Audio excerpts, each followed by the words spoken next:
Deuteronomy Chapter 1. These are the words that Moses spoke to all Israel, in the region of the Jordan, in the wilderness, on the desert plains in front of Suph, between Paran, Tophel, Laban, Hazeroth, and Dizahab. It is 11 days from Horeb to Kadesh Barnea by way of Mount Seir. In the 40th year, in the 11th month, on the first of the month, Moses spoke to the Israelites according to all that Jehovah had instructed him to tell them. This was after he defeated Sihon the king of the Amorites, who was dwelling in Heshbon, and Og the king of Bashan, who was dwelling in Ashtaroth, in Edrei. In the region of the Jordan, in the land of Moab, Moses undertook to explain this law, saying, Jehovah our God told us in Horeb, You have stayed long enough in this mountainous region.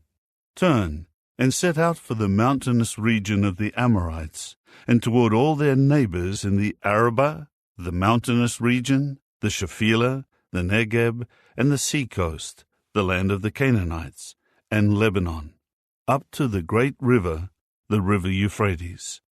See, I have set the land before you.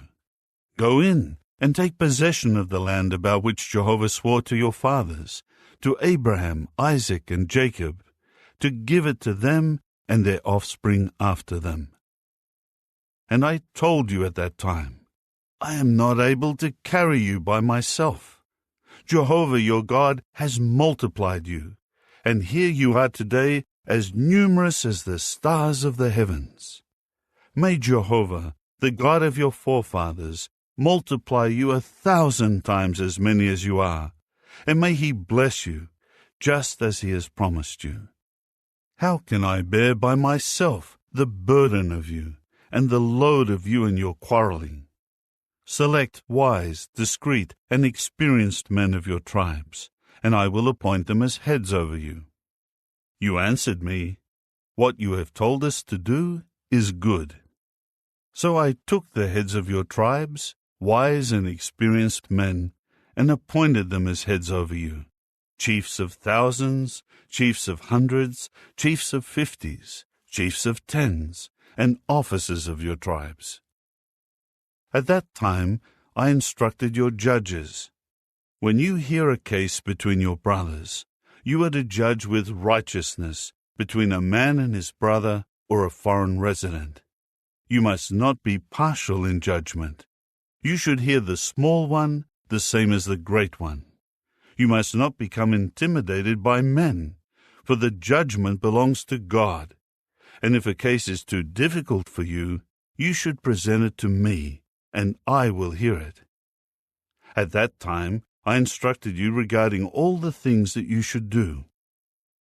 Then we departed from Horeb, and marched through all that great and fearsome wilderness that you saw on the way to the mountainous region of the Amorites, just as Jehovah our God had commanded us, and we eventually came to Kadesh Barnea. I then said to you, You have come to the mountainous region of the Amorites, which Jehovah our God is giving to us. See, Jehovah your God has given the land over to you. Go up, take possession of it, just as Jehovah the God of your forefathers has told you. Do not be afraid or terrified. However, all of you approached me and said, Let us send men ahead of us to search out the land for us, and bring word back to us as to what route we should take, and what kind of cities we will encounter. The suggestion seemed good to me, so I selected 12 of your men, one for each tribe. They left and went up into the mountainous region, and reached the valley of Eshcol, and spied it out. They took some of the fruitage of the land, and carried it back to us, and they brought word back to us, The land that Jehovah our God is giving us is good. But you refused to go up, and you rebelled against the order of Jehovah your God. You kept grumbling in your tents, and were saying, It was because Jehovah hated us that he brought us out of the land of Egypt, to hand us over to the Amorites, to annihilate us. What kind of place are we going to? Our brothers made us lose heart by saying, "They are a people greater and taller than we are, and their cities are great and fortified to the heavens, and we saw the sons of the Anakim there." So I said to you, do not be struck with terror, or be afraid because of them. Jehovah your God will go before you, and will fight for you, just as he did in Egypt, before your very eyes. And you saw in the wilderness how Jehovah your God carried you, just as a man carries his son, everywhere you went until you came to this place. But despite all of this, you did not put faith in Jehovah your God, who was going ahead of you on the way to spy out a place for you to camp. He appeared by fire at night, and by a cloud in the daytime, to show you the way you should walk. All the while Jehovah heard what you were saying, and he became indignant and solemnly swore, "Not one of these men of this evil generation will see the good land that I swore to give to your fathers, except Caleb the son of Jephunneh. He will see it, and I will give the land on which he walked to him and to his sons, because he has followed Jehovah wholeheartedly." Jehovah even became angry with me because of you, and he said, "You too will not go in there. Joshua the son of Nun, who stands before you, is the one who will enter into the land.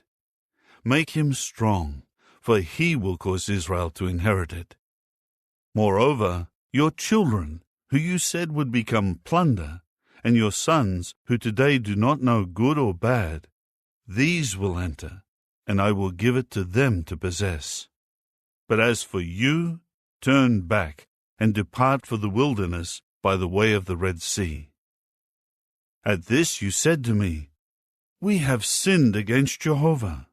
We will now go up and fight, just as Jehovah our God has commanded us." So each of you put on his weapons of war, and you thought it would be an easy thing to go up the mountain. But Jehovah said to me, "Tell them, you must not go up and fight, for I will not be with you. If you do, you will be defeated by your enemies." So I spoke to you, but you did not listen. Instead, you rebelled against Jehovah's order and presumptuously tried to go up the mountain. Then the Amorites who were dwelling in that mountain came out to meet you and chased you away like bees do, and they scattered you in Seir as far as Hormah. So you returned and began to weep before Jehovah. But Jehovah did not listen to you or pay attention to you. That is why you kept dwelling in Kadesh for as long as you did. Chapter 2. Then we turned and departed for the wilderness by the way of the Red Sea, just as Jehovah had told me, and we traveled for many days around Mount Seir. Finally Jehovah said to me, "You have gone around this mountain long enough. Now turn north, and give this command to the people. You will pass by the border of your brothers, the descendants of Esau, who are dwelling in Seir, and they will be afraid of you, and you must be very careful.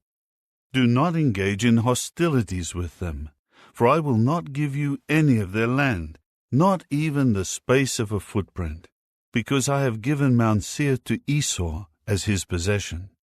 You should give them money for the food you will eat, and you should pay for the water you will drink. For Jehovah your God has blessed you in all that you have done. He is fully aware of your walking through this great wilderness. These 40 years Jehovah your God has been with you, and you have lacked nothing." So we passed by our brothers, the descendants of Esau, who are dwelling in Seir, keeping away from the way of the Arabah, from Elath, and from Ezion-Geber. Next, we turned and traveled by the way of the wilderness of Moab. Jehovah then said to me, "Do not engage in hostilities or in war with Moab, for I will not give you any of his land as a possession, because I have given Ar as a possession to the descendants of Lot. The Emim formerly lived there, a people great and numerous and tall like the Anakim. The Rephaim were also considered like the Anakim, and the Moabites used to call them Emim. Previously, the Horites were living in Seir, but the descendants of Esau dispossessed and annihilated them, and settled in their place, just as Israel will do to the land that is their possession, which Jehovah will certainly give to them. Now go and cross over the valley of Zered. So we crossed over the valley of Zered. The time it took us to walk from Kadesh Barnea until we crossed the valley of Zered was 38 years, until the entire generation of the men of war had perished from the camp, just as Jehovah had sworn to them. Jehovah's hand was against them to eliminate them from the camp until they had perished. As soon as all the men of war had died off from among the people, Jehovah spoke to me again, saying, Today you are to pass by the territory of Moab, that is, Ar. When you come near to the Ammonites, do not harass or provoke them, for I will not give you any of the land of the Ammonites as a possession, because I have given it to the descendants of Lot as their possession. This, too, used to be considered the land of the Rephaim. The Rephaim formerly lived there, and the Ammonites used to call them Zamzamim. They were a great and numerous and tall people like the Anakim. But Jehovah annihilated them before the Ammonites, and these drove them out and settled in their place. That is what he did for the descendants of Esau, who now dwell in Seir, when he annihilated the Horites from before them, so that they could dispossess them and dwell in their place to this very day. As for the Avim, they had dwelled in settlements as far as Gaza, until the Caphtorim, who came out from Caphtor, annihilated them and settled in their place. Get up and make your way across the Arnon Valley. See, I have given into your hand Sihon the Amorite, king of Heshbon. So begin taking possession of his land and engage him in war. This day I will start to put the dread and the fear of you upon all the people under the heavens who hear the report about you. They will be disturbed and will tremble because of you. Then I sent messengers from the wilderness of Kedemoth to King Sihon of Heshbon, with these peaceful words, Let me pass through your land. I will remain on the road, and not turn to the right or to the left. I will eat only the food and drink only the water that you will sell to me. Just allow me to pass through on foot. That is what the descendants of Esau dwelling in Seir and the Moabites dwelling in Ar did for me, until I pass over the Jordan into the land that Jehovah our God is giving to us. But King Sihon of Heshbon did not let us pass through, because Jehovah your God allowed his spirit to become obstinate, and his heart to become hard, in order to give him into your hand, as is now the case. Then Jehovah said to me, See, I have already begun to give Sihon and his land over to you. Start to take possession of his land. When Sihon came out along with all his people to meet us in battle at Jahaz, Jehovah our God handed him over to us, so that we defeated him, his sons, and all his people. We captured all his cities at that time, and devoted every city to destruction, including men, women, and children. We left no survivor. We plundered only the livestock for ourselves, along with the spoils from the cities that we had captured. From Aroer, which is on the rim of the Arnon Valley, including the city that is in the valley, as far as Gilead, no town was beyond our reach. Jehovah our God handed them all over to us. However, you did not approach the land of the Ammonites, the whole bank of the valley of Jabbok, and the cities of the mountainous region, or any other place forbidden by Jehovah our God. Chapter 3. Then we turned and went up by the way of Bashan. And Og, the king of Bashan, came out with all his people to meet us in battle at Edrei.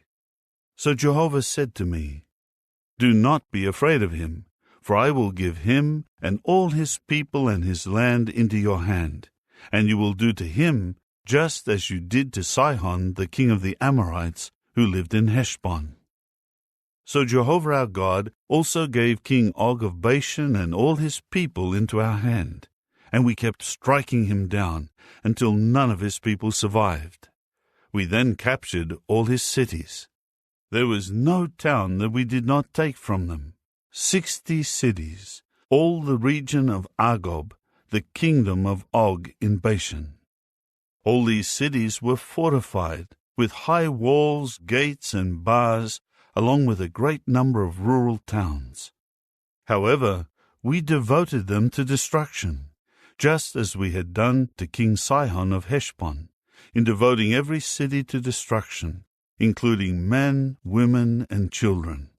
And we took all the livestock and the spoil of the cities for ourselves.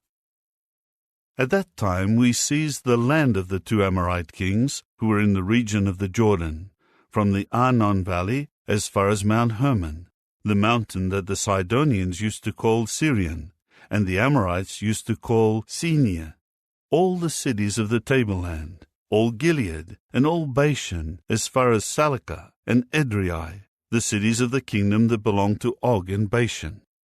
For King Og of Bashan was the last remaining one of the Rephaim.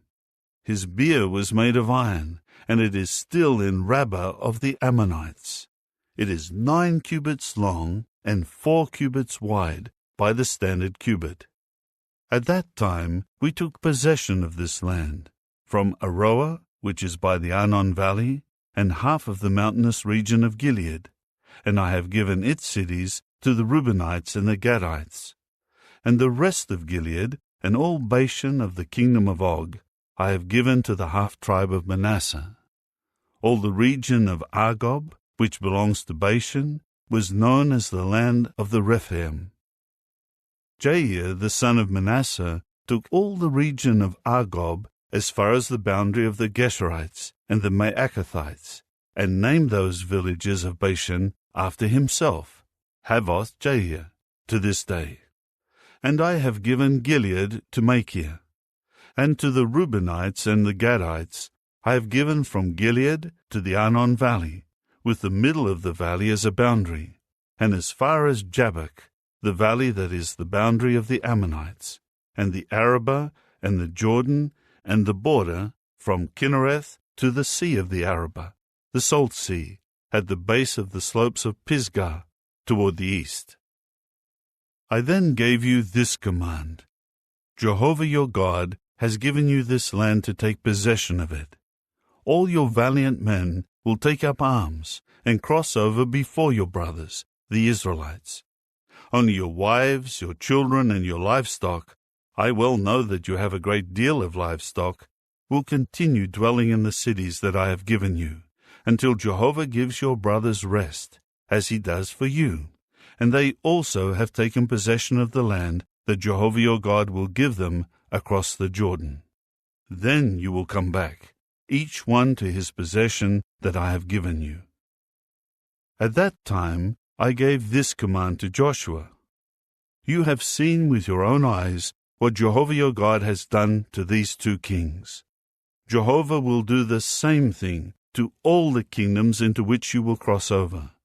You must not be afraid of them, for Jehovah your God is the one fighting for you.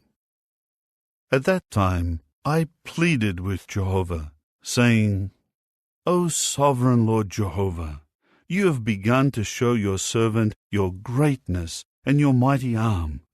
For what God in the heavens or on the earth performs such mighty deeds as you? Please, let me pass over and see the good land that is across the Jordan, this good mountainous region, and Lebanon. But Jehovah was still furious with me because of you, and he would not listen to me. Rather, Jehovah said to me, Enough from you. Never speak to me again about this matter. Go up to the top of Pisgah, and look to the west and north and south and east, and view the land with your eyes, for you will not cross over this Jordan.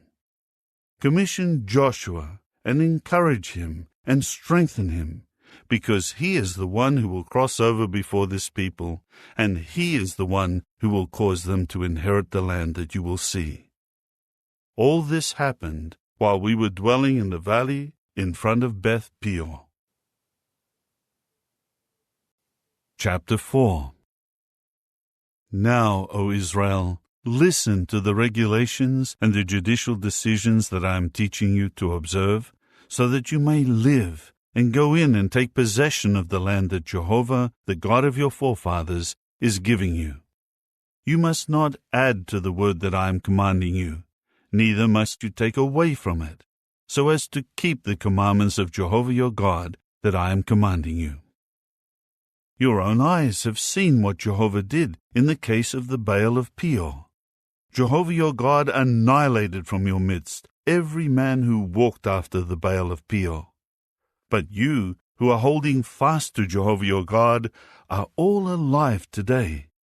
See, I have taught you regulations and judicial decisions, just as Jehovah my God has commanded me, so that you may observe them in the land you will take possession of. You must carefully follow them, because this will show wisdom and understanding on your part before the peoples who will hear about all these regulations, and they will say, "This great nation is undoubtedly a wise and understanding people." For what great nation has gods as near to it as Jehovah our God is to us whenever we call on him? And what great nation has righteous regulations and judicial decisions like this entire law that I am putting before you today? Just be careful and watch yourself closely, so that you may not forget the things that your eyes have seen, and so that they may not depart from your heart all the days of your life. You must also make them known to your sons and to your grandsons.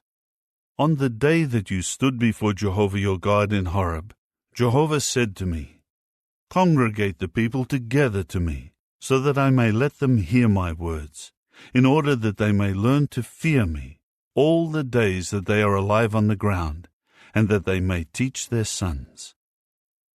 So you came near and stood at the base of the mountain, and the mountain was burning with fire up to the very heavens. There was darkness, cloud, and thick gloom. And Jehovah began to speak to you out of the fire. You heard the sound of words, but you saw no form. There was only a voice. And he declared his covenant to you, which he commanded you to observe, the 10 Commandments. Afterward, he wrote them on 2 tablets of stone. At that time, Jehovah commanded me to teach you regulations and judicial decisions, which you are to observe in the land you will enter to take possession of. Therefore, watch yourselves closely, since you did not see any form on the day Jehovah spoke to you in Horeb, out of the middle of the fire, that you may not act corruptly by making for yourselves any carved image having the form of any symbol, the representation of male or female, the representation of any animal on the earth, or the representation of any bird that flies in the sky, the representation of anything creeping on the ground, or the representation of any fish in the waters under the earth. And when you raise your eyes to the heavens, and see the sun and the moon and the stars, all the army of the heavens, do not get seduced and bow down to them and serve them. Jehovah your God has given them to all the peoples under the whole heavens. But you are the ones Jehovah took and brought out of the iron-smelting furnace, out of Egypt, to become the people of his personal possession, as you are today. Jehovah became angry with me because of you, and he swore that I should not cross the Jordan or go into the good land that Jehovah your God is giving you as an inheritance. For I am to die in this land. I will not cross the Jordan, but you will cross over and take possession of this good land. Be careful that you do not forget the covenant of Jehovah your God that he made with you, and do not make for yourselves a carved image, the form of anything forbidden to you by Jehovah your God. For Jehovah your God is a consuming fire, a God who requires exclusive devotion. If you become father to sons and grandsons, and you have lived a long time in the land, and you act ruinously and make a carved image of any kind, and you do what is evil in the eyes of Jehovah your God, so as to offend him, I do take the heavens and the earth as witnesses against you today, that you will surely and quickly perish from the land that you are crossing the Jordan to take possession of. You will not last long on it, but you will be utterly annihilated. Jehovah will scatter you among the peoples, and just a few of you will survive among the nations to which Jehovah will have driven you. There you will have to serve gods of wood and stone made by human hands, gods that cannot see or hear or eat or smell. If you search for Jehovah your God from there, you will certainly find him, if you inquire for him with all your heart and with all your soul. When you are in great distress, and all these things have happened to you in later times, then you will return to Jehovah your God and listen to his voice. For Jehovah your God is a merciful God. He will not desert you or bring you to ruin or forget the covenant that he swore to your forefathers. Ask now about the former days before your time, from the day when God created man on the earth. Search from one end of the heavens to the other end of the heavens. Has anything so great ever happened, or has anything like it ever been heard of? Have any other people heard the voice of God speaking out of the fire the way you have heard it and kept on living? Or has God ever attempted to take for himself a nation out of the midst of another nation, along with judgments, with signs, with miracles, with war, with a mighty hand, with an outstretched arm, and with terrifying deeds, as Jehovah your God did for you in Egypt, before your very eyes? You yourselves have been shown these things, so you will know that Jehovah is the true God. There is no other besides him. He made you hear his voice from the heavens to correct you, and on the earth he made you see his great fire, and his words you heard from out of the fire. Because he loved your forefathers and has chosen their offspring after them, you were brought out of Egypt in his presence by his great power. From before you he drove away nations greater and mightier than you, to bring you in and give you their land as an inheritance, as it is today. Know therefore on this day, and take it to heart, that Jehovah is the true God in the heavens above, and on the earth beneath. There is no other. You must keep his regulations and his commandments that I am commanding you today, in order that it may go well with you and your sons after you, so that you may long remain in the land that Jehovah your God is giving you. At that time Moses set apart 3 cities on the eastern side of the Jordan. If any manslayer unintentionally kills his fellow man, and he did not previously hate him, he must flee to one of these cities and live. The cities are Bezer in the wilderness on the tableland for the Reubenites, Ramoth in Gilead for the Gadites, and Golan and Bashan for the Manassites. Now this is the law that Moses set before the people of Israel. These are the reminders, the regulations, and the judicial decisions that Moses gave to the Israelites after they came out of Egypt, in the region of the Jordan, in the valley opposite Beth Peor, in the land of King Sihon of the Amorites, who was dwelling in Heshbon, whom Moses and the Israelites defeated after coming out of Egypt.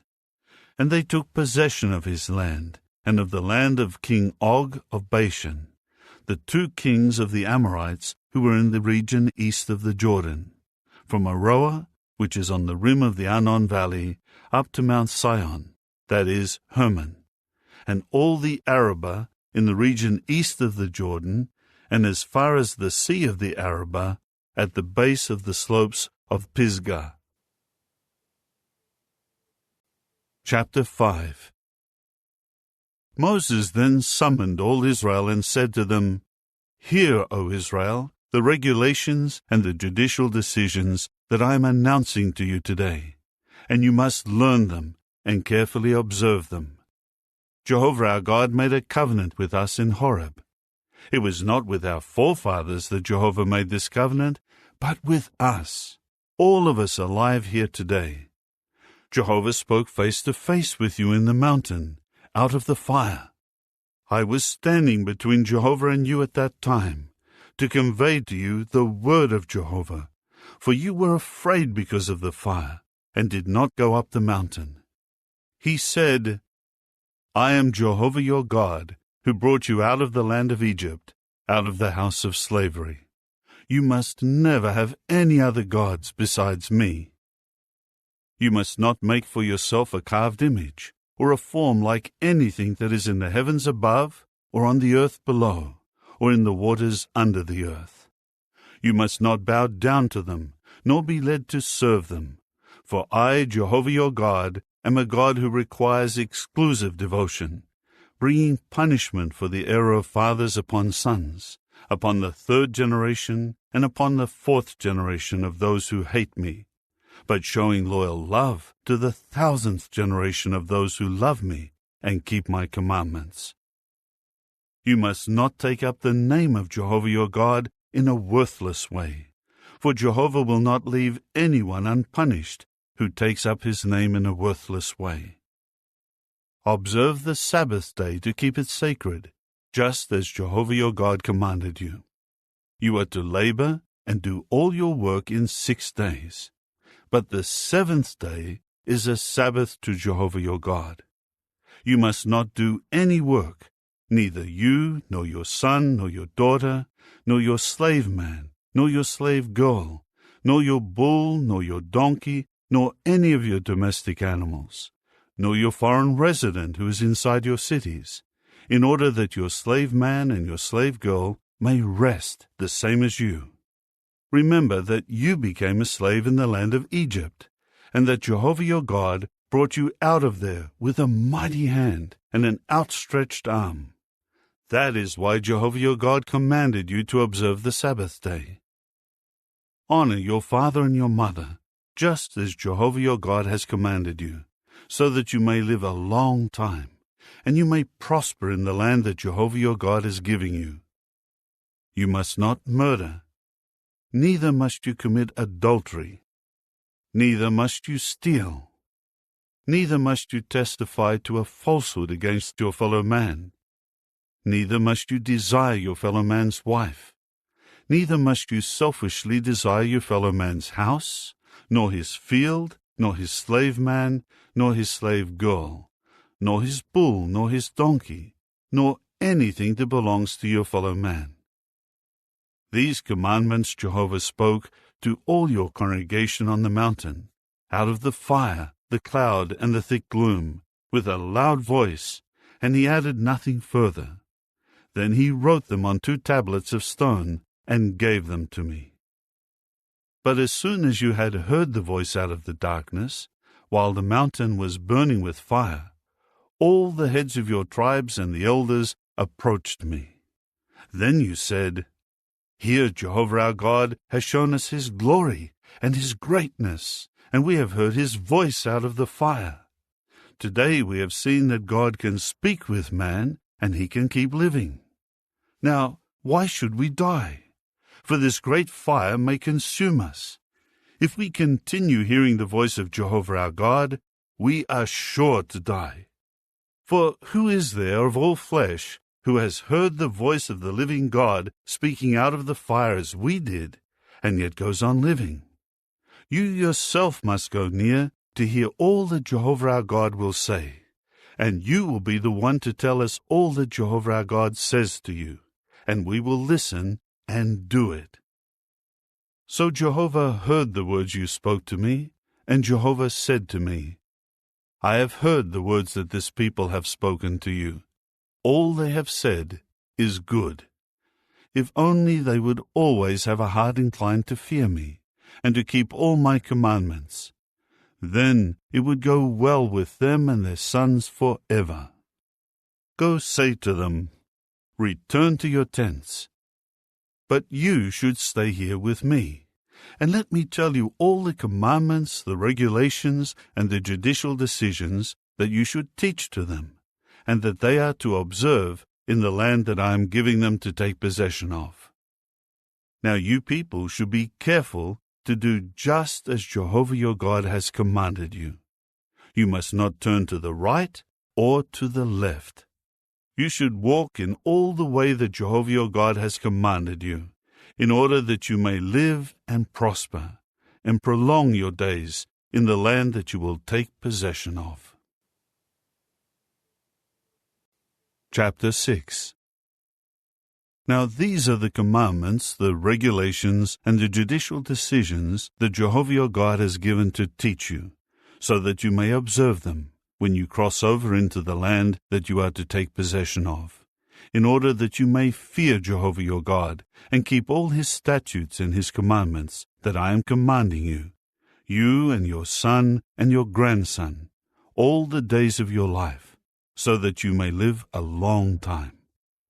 And you must listen, O Israel, and carefully observe them, so that you may prosper and become very many in the land flowing with milk and honey, just as Jehovah, the God of your forefathers, has promised you. Listen, O Israel, Jehovah our God is one Jehovah. You must love Jehovah your God with all your heart, and all your soul, and all your strength. These words that I am commanding you today must be on your heart, and you must inculcate them in your sons, and speak of them when you sit in your house, and when you walk on the road, and when you lie down, and when you get up. Tie them as a reminder on your hand, and they must be like a headband on your forehead. Write them on the doorposts of your house, and on your gates. When Jehovah your God brings you into the land that he swore to your forefathers, Abraham, Isaac, and Jacob, to give you, great and fine cities that you did not build, houses full of all sorts of good things that you did not work for, hewn cisterns that you did not dig, and vineyards and olive trees that you did not plant, and you have eaten and become satisfied, be careful not to forget Jehovah, who brought you out of the land of Egypt, out of the house of slavery. Jehovah your God you should fear, and him you should serve, and by his name you should swear. You must not follow after other gods, any gods of the peoples who are all around you, for Jehovah your God, who is in your midst, is a God who requires exclusive devotion. Otherwise, the anger of Jehovah your God will blaze against you, and he will annihilate you from the face of the earth. You must not put Jehovah your God to the test, the way you put him to the test at Maca. You should diligently observe the commandments of Jehovah your God, and his reminders and his regulations that he has commanded you to observe. You must do what is right and good in Jehovah's eyes, in order that you may prosper, and that you may enter and take possession of the good land about which Jehovah has sworn to your forefathers, by driving out all your enemies from before you, just as Jehovah has promised. In the future, when your son asks you, what is the meaning of the reminders, the regulations, and the judicial decisions that Jehovah our God has commanded you? Then you will say to your son, we became slaves to Pharaoh in Egypt, but Jehovah brought us out of Egypt with a mighty hand. So before our eyes, Jehovah kept sending signs and miracles, great and devastating, upon Egypt, upon Pharaoh, and upon all his household. And he brought us out from there in order to bring us here, to give us the land about which he had sworn to our forefathers. Then Jehovah commanded us to carry out all these regulations, and to fear Jehovah our God for our lasting good, so that we could keep alive, as we are today. And it will mean righteousness for us if we are careful to observe all these commandments, in obedience to Jehovah our God, just as he has commanded us. Chapter 7.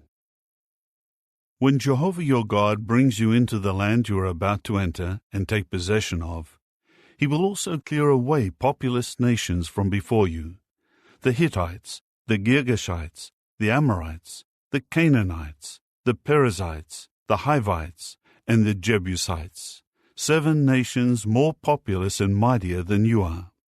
Jehovah your God will give them over to you, and you will defeat them. You should without fail devote them to destruction.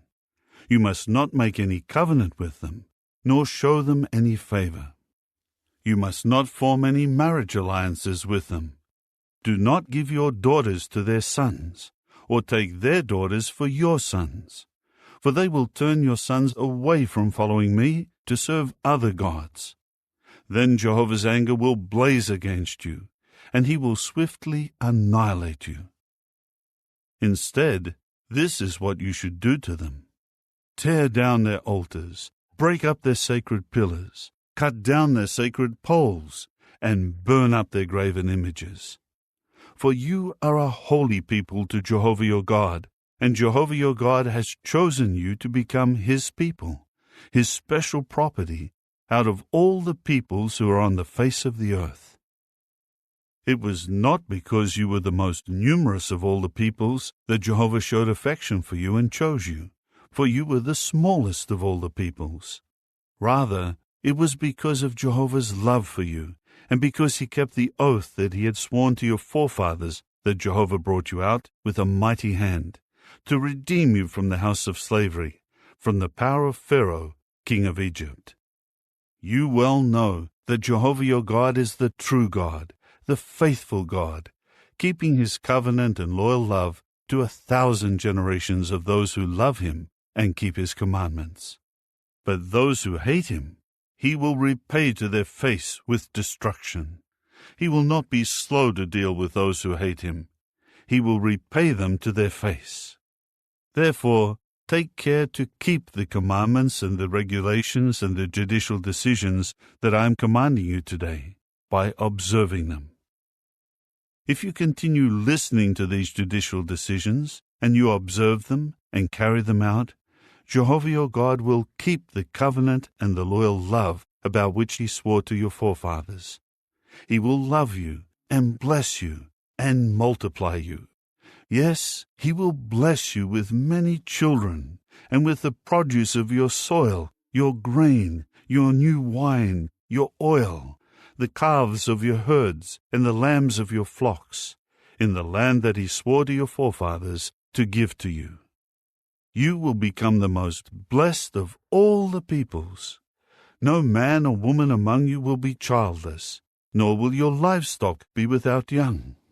Jehovah will take away from you all sickness, and he will not bring upon you any of the terrible diseases that you have known in Egypt.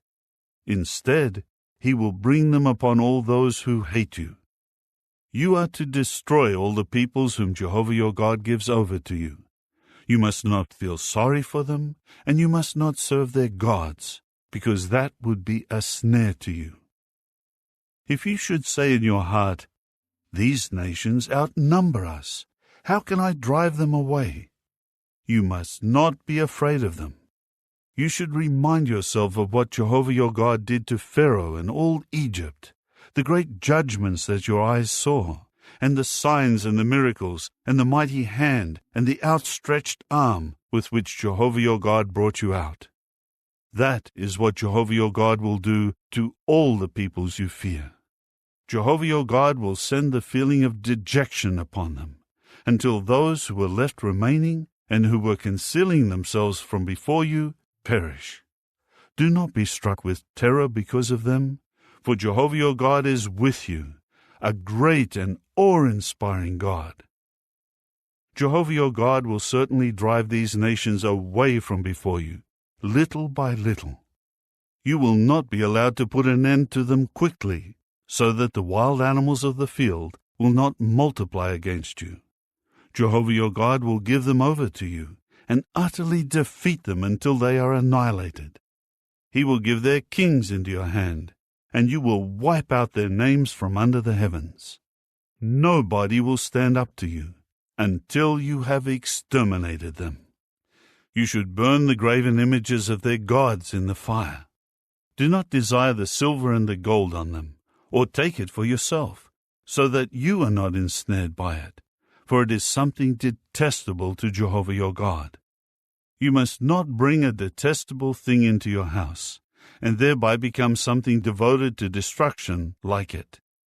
You should utterly loathe it and absolutely detest it, because it is something devoted to destruction. Chapter 8. You should be careful to observe every commandment that I am giving you today, so that you may continue living and multiply, and go in and take possession of the land about which Jehovah swore to your forefathers. Remember the long road that Jehovah your God made you walk these 40 years in the wilderness, to humble you and to put you to the test, so as to know what was in your heart, whether you would keep his commandments or not. So he humbled you and let you go hungry, and fed you with the manna, which neither you had known nor your fathers had known, in order to make you know that man does not live by bread alone, but man lives by every expression from Jehovah's mouth. The clothing you wore did not wear out, nor did your feet become swollen these 40 years. You well know in your heart that just as a man corrects his son, Jehovah your God was correcting you. Now you must keep the commandments of Jehovah your God by walking in his ways and by fearing him. For Jehovah your God is bringing you into a good land, a land of streams of water, springs and fountains flowing in the valley plain and in the mountainous region, a land of wheat and barley, of grapevines, fig trees, and pomegranates, a land of olive oil and honey, a land where food will not be scarce, and you will lack nothing, a land where the stones contain iron, and from its mountains you will mine copper. When you have eaten and are satisfied, you must praise Jehovah your God for the good land that he has given you. Be careful not to forget Jehovah your God by failing to keep his commandments, his judicial decisions, and his statutes that I am commanding you today.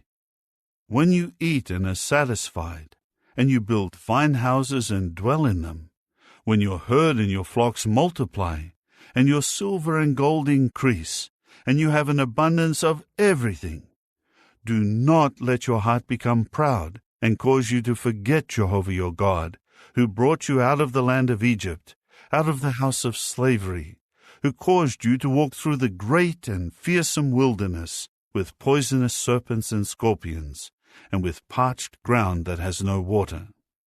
He made water flow out of the flinty rock, and fed you with manna in the wilderness, which your fathers had not known, in order to humble you and to put you to the test, so as to benefit you in the future.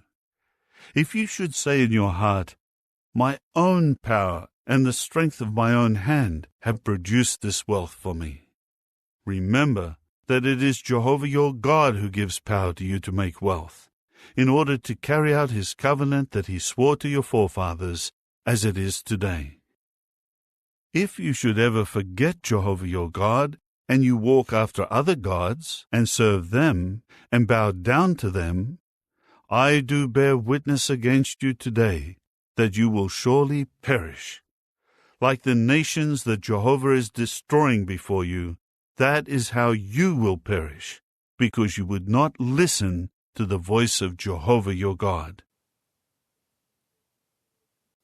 Chapter 9.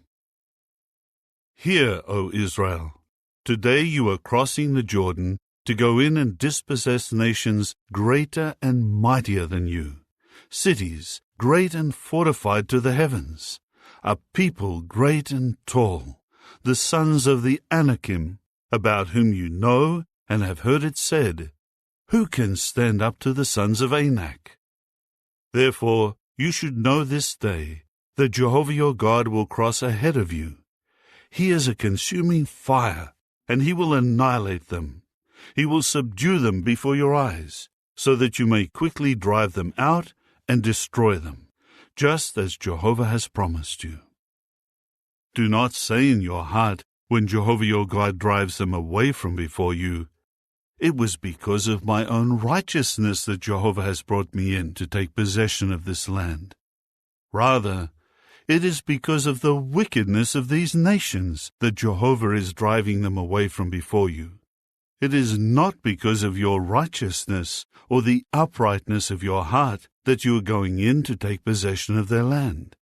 Instead, it is because of the wickedness of these nations that Jehovah your God is driving them away from before you, and in order to carry out the word that Jehovah swore to your forefathers, Abraham, Isaac, and Jacob. Know then that it is not because of your righteousness that Jehovah your God is giving you this good land to take possession of, because you are an obstinate people. Remember, never forget the way you provoked Jehovah your God in the wilderness. From the day that you left the land of Egypt until your coming to this place, you have rebelled against Jehovah. Even in Horeb you provoked Jehovah, and Jehovah was so angry with you that he was ready to annihilate you.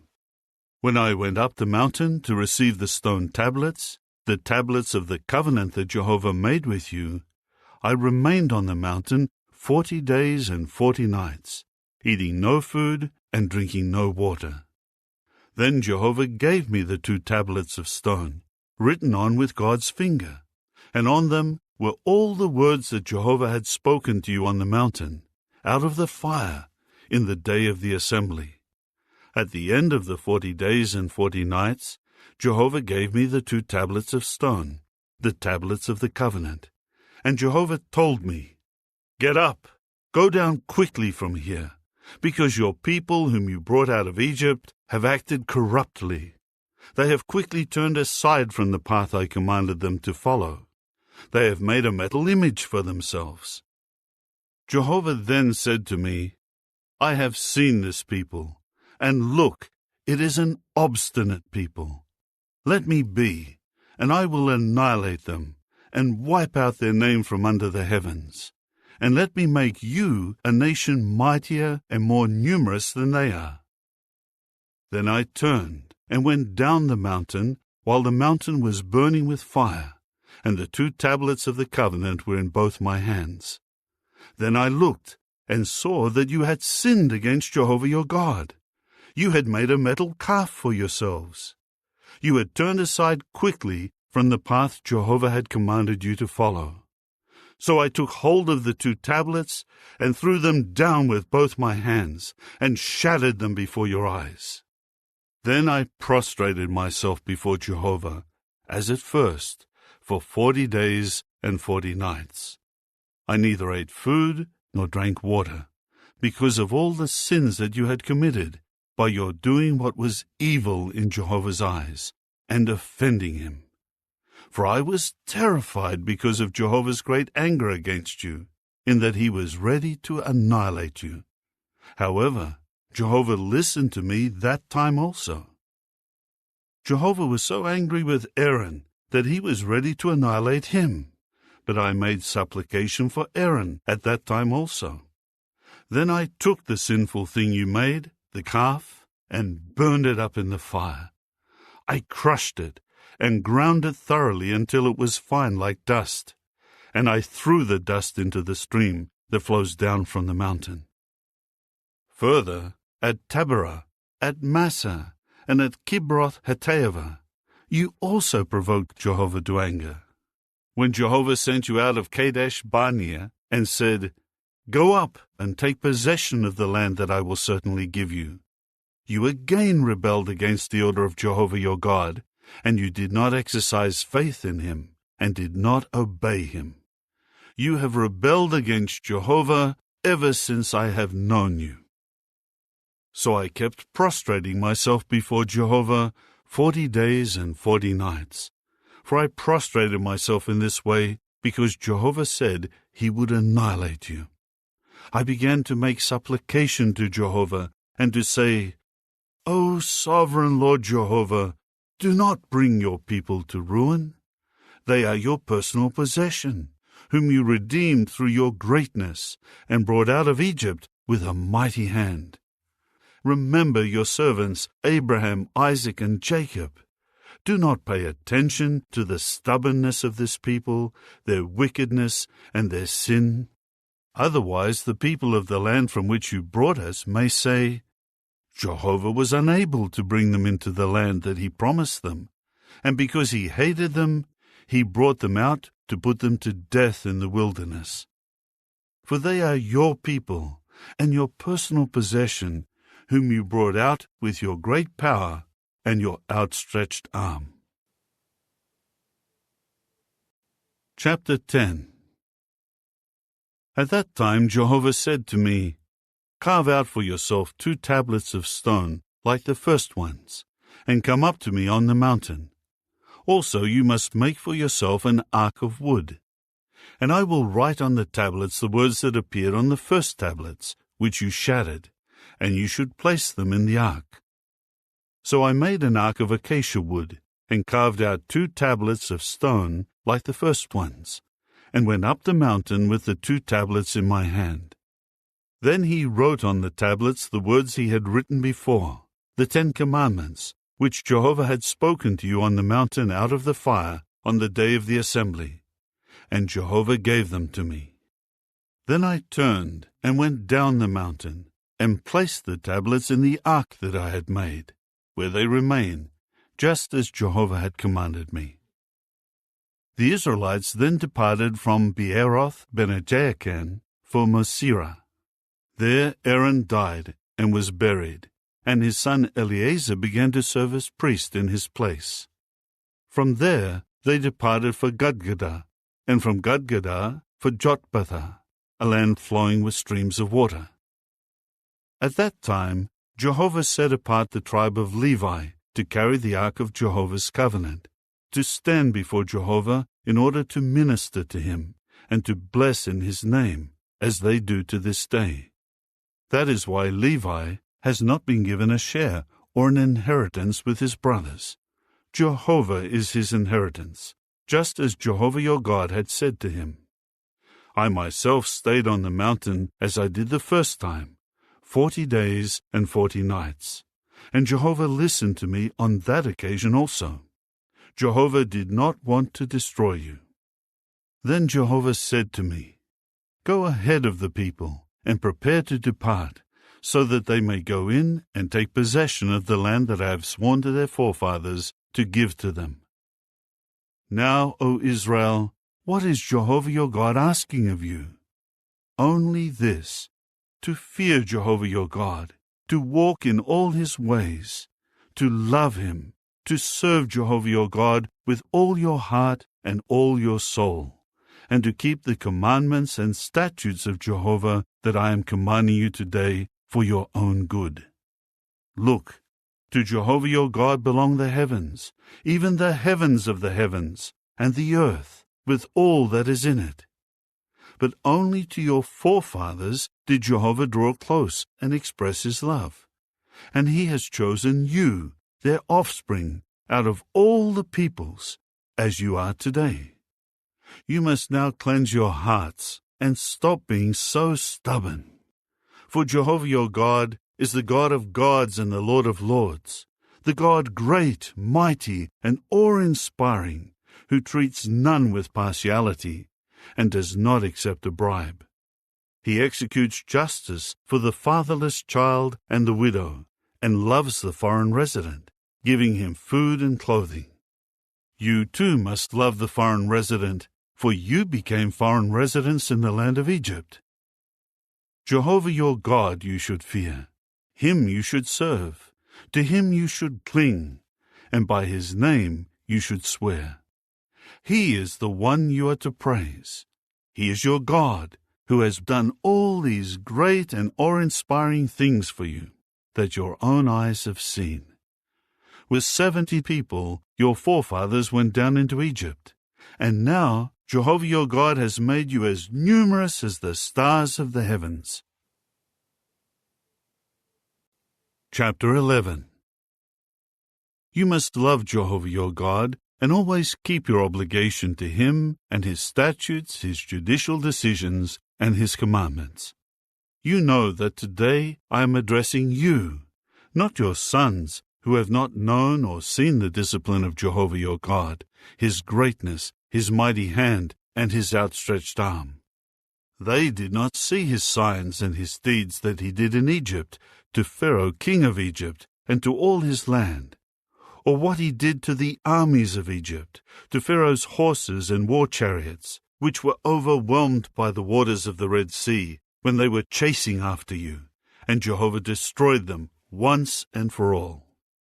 They did not see what he has done for you in the wilderness until your coming to this place, or what he did to Dathan and Abiram, the sons of Eliab, the son of Reuben, when the earth opened and swallowed them up, along with their households and their tents and every living thing that followed them, before the eyes of all Israel. Your own eyes have seen all the great deeds that Jehovah did. You must keep the whole commandment that I am giving you today, so that you may grow strong and cross over into the land to take possession of it, and so that you may live long in the land that Jehovah swore to give to your forefathers and their offspring, a land flowing with milk and honey. The land you are going to take possession of is not like the land of Egypt, out of which you came, where you used to sow your seed and irrigate it with your foot, like a garden of vegetables. But the land you are about to cross into and possess is a land of mountains and valley plains. It drinks the water that rains from the heavens. It is a land that Jehovah your God is caring for. The eyes of Jehovah your God are constantly upon it, from the beginning of the year to the close of the year. And if you will diligently obey my commandments that I am commanding you today, and love Jehovah your God, and serve him with all your heart and all your soul, I will also give rain for your land at its appointed time, autumn rain and spring rain, and you will gather your grain and your new wine and your oil. And I will provide vegetation in your fields for your livestock, and you will eat and be satisfied. Be careful not to let your heart be enticed to go astray and worship other gods and bow down to them. Otherwise, Jehovah's anger will blaze against you, and he will shut up the heavens so that it will not rain, and the ground will not give its produce, and you will quickly perish from the good land that Jehovah is giving you. You must impress these words of mine on your heart and your soul, and bind them as a reminder on your hand, and they should be like a headband on your forehead. Teach them to your children, speaking about them when you sit in your house, and when you walk on the road, and when you lie down, and when you get up. Write them on the doorposts of your house and on your gates, so that you and your sons may live long in the land that Jehovah swore to give to your forefathers, for as long as the heavens are over the earth. If you strictly observe this commandment that I am giving you, and you carry it out, to love Jehovah your God, to walk in all his ways, and to cling to him, Jehovah will drive away all these nations from before you, and you will dispossess nations greater and more numerous than you are. Every place you set your foot will become yours, from the wilderness up to Lebanon, from the river Euphrates, to the western sea, your boundary will become.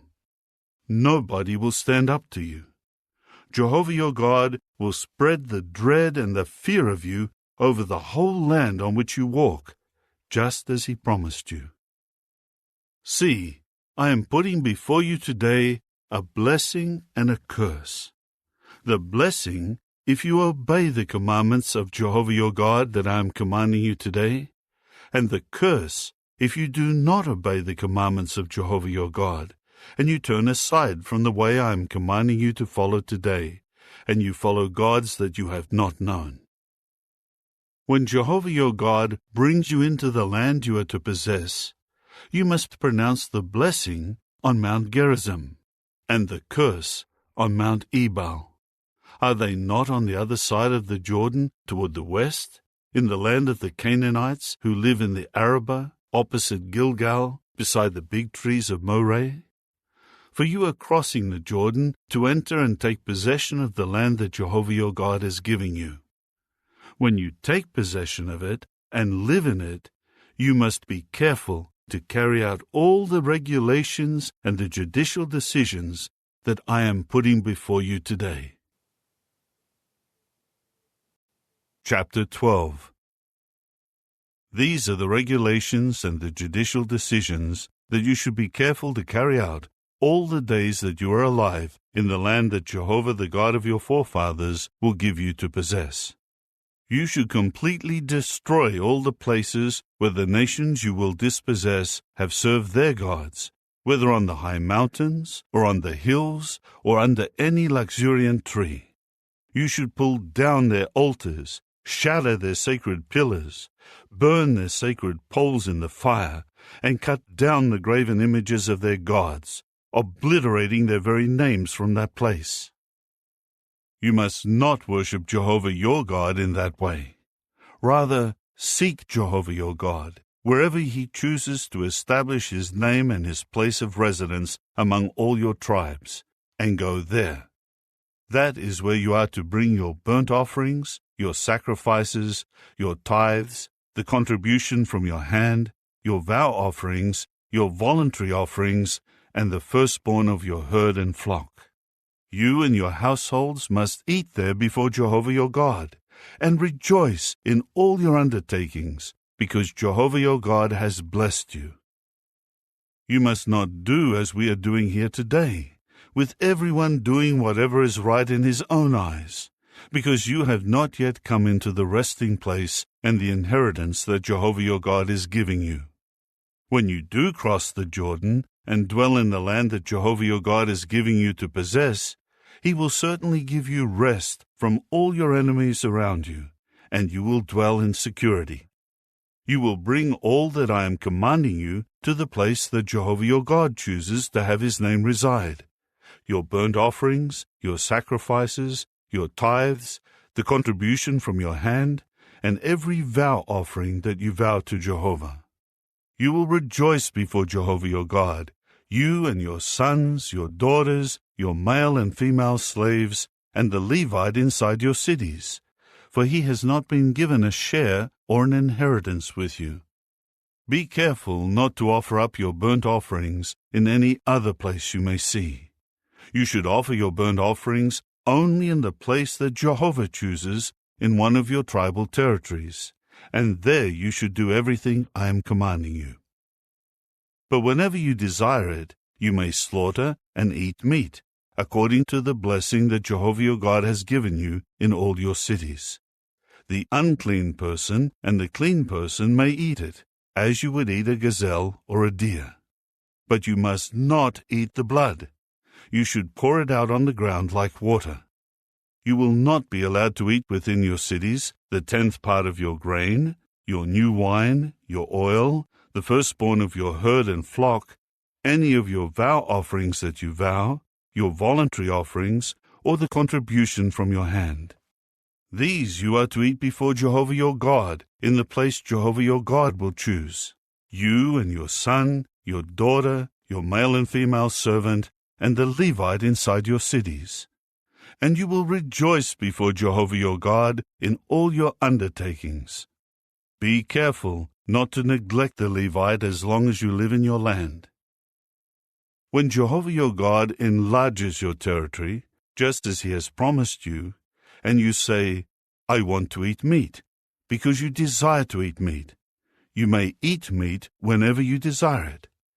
If the place that Jehovah your God chooses to put his name is far away from you, you should then slaughter some of your herd or some of your flock that Jehovah has given you, just as I have commanded you, and you should eat inside your cities whenever you desire it. You may eat it as you would eat the gazelle and the deer. Both the unclean person and the clean person may eat it. Just be firmly resolved not to eat the blood, because the blood is the life, and you must not eat the life with the flesh. you must not eat it.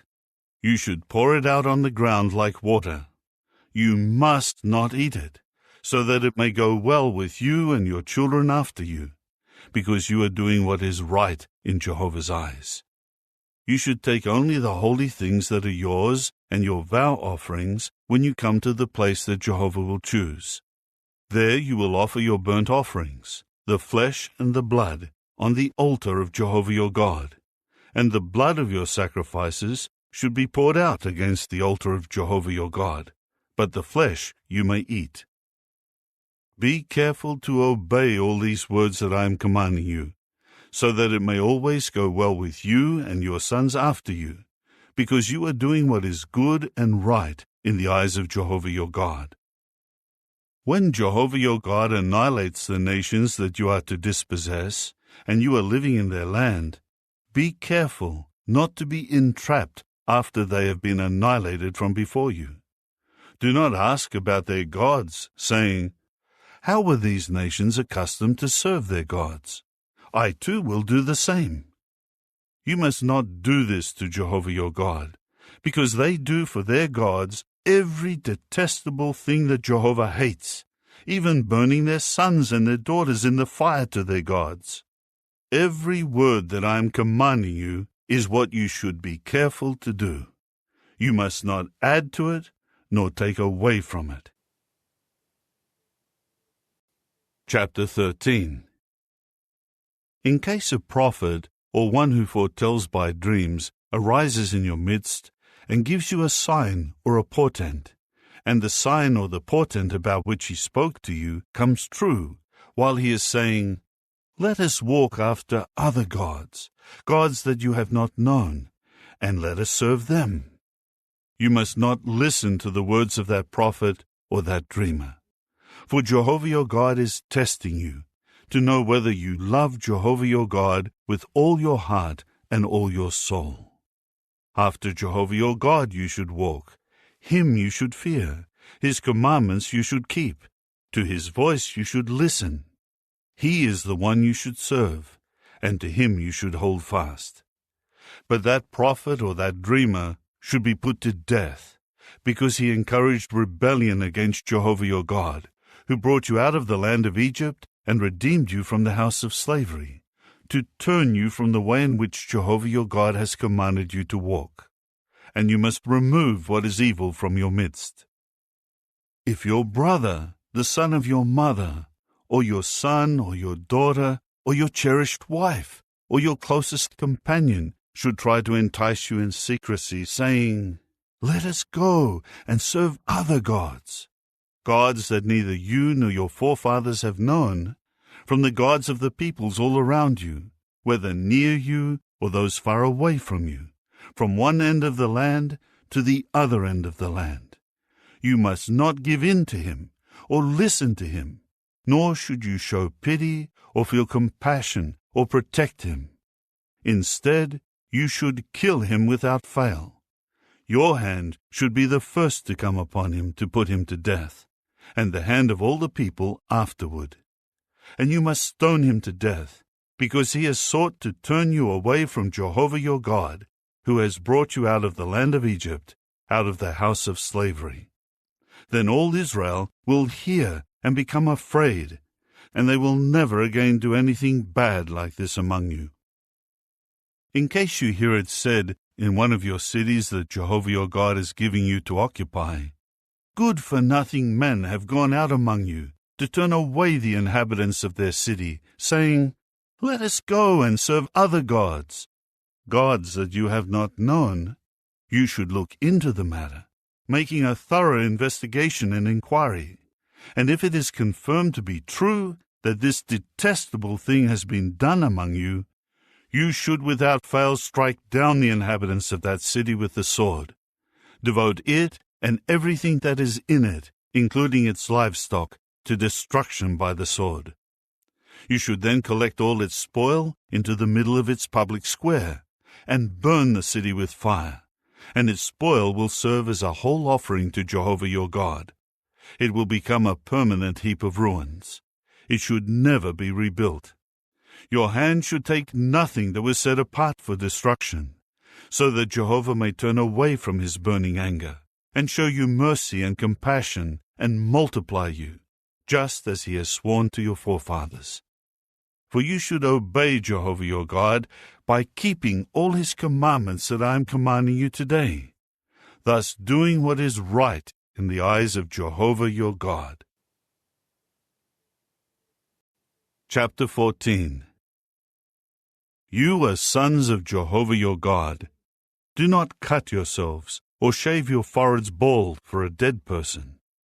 For you are a holy people to Jehovah your God, and Jehovah has chosen you to become his people, his special property, out of all the peoples who are on the face of the earth. You must not eat anything that is detestable. These are the animals that you may eat: the bull, the sheep, the goat, the deer, the gazelle, the roebuck, the wild goat, the antelope, the wild sheep, and the mountain sheep. You may eat any animal that has a split hoof divided into two, and that chews the cud. However, you must not eat the following animals that chew the cud or that have split hooves: the camel, the hare, and the rock badger, because they chew the cud, but do not have split hooves. They are unclean for you. Also the pig, because it has a split hoof, but does not chew the cud. It is unclean for you. You must not eat their flesh or touch their carcasses. Of everything that is living in the waters, you may eat these. Anything with fins and scales you may eat, but you must not eat anything that has no fins and scales. It is unclean for you. You may eat any clean bird, but you must not eat these: the eagle, the osprey, the black vulture, the red kite, the black kite, every kind of glede, every kind of raven, the ostrich, the owl, the gull, every kind of falcon, the little owl, the long-eared owl, the swan, the pelican, the vulture, the cormorant, the stork, every kind of heron, the hoopoe, and the bat.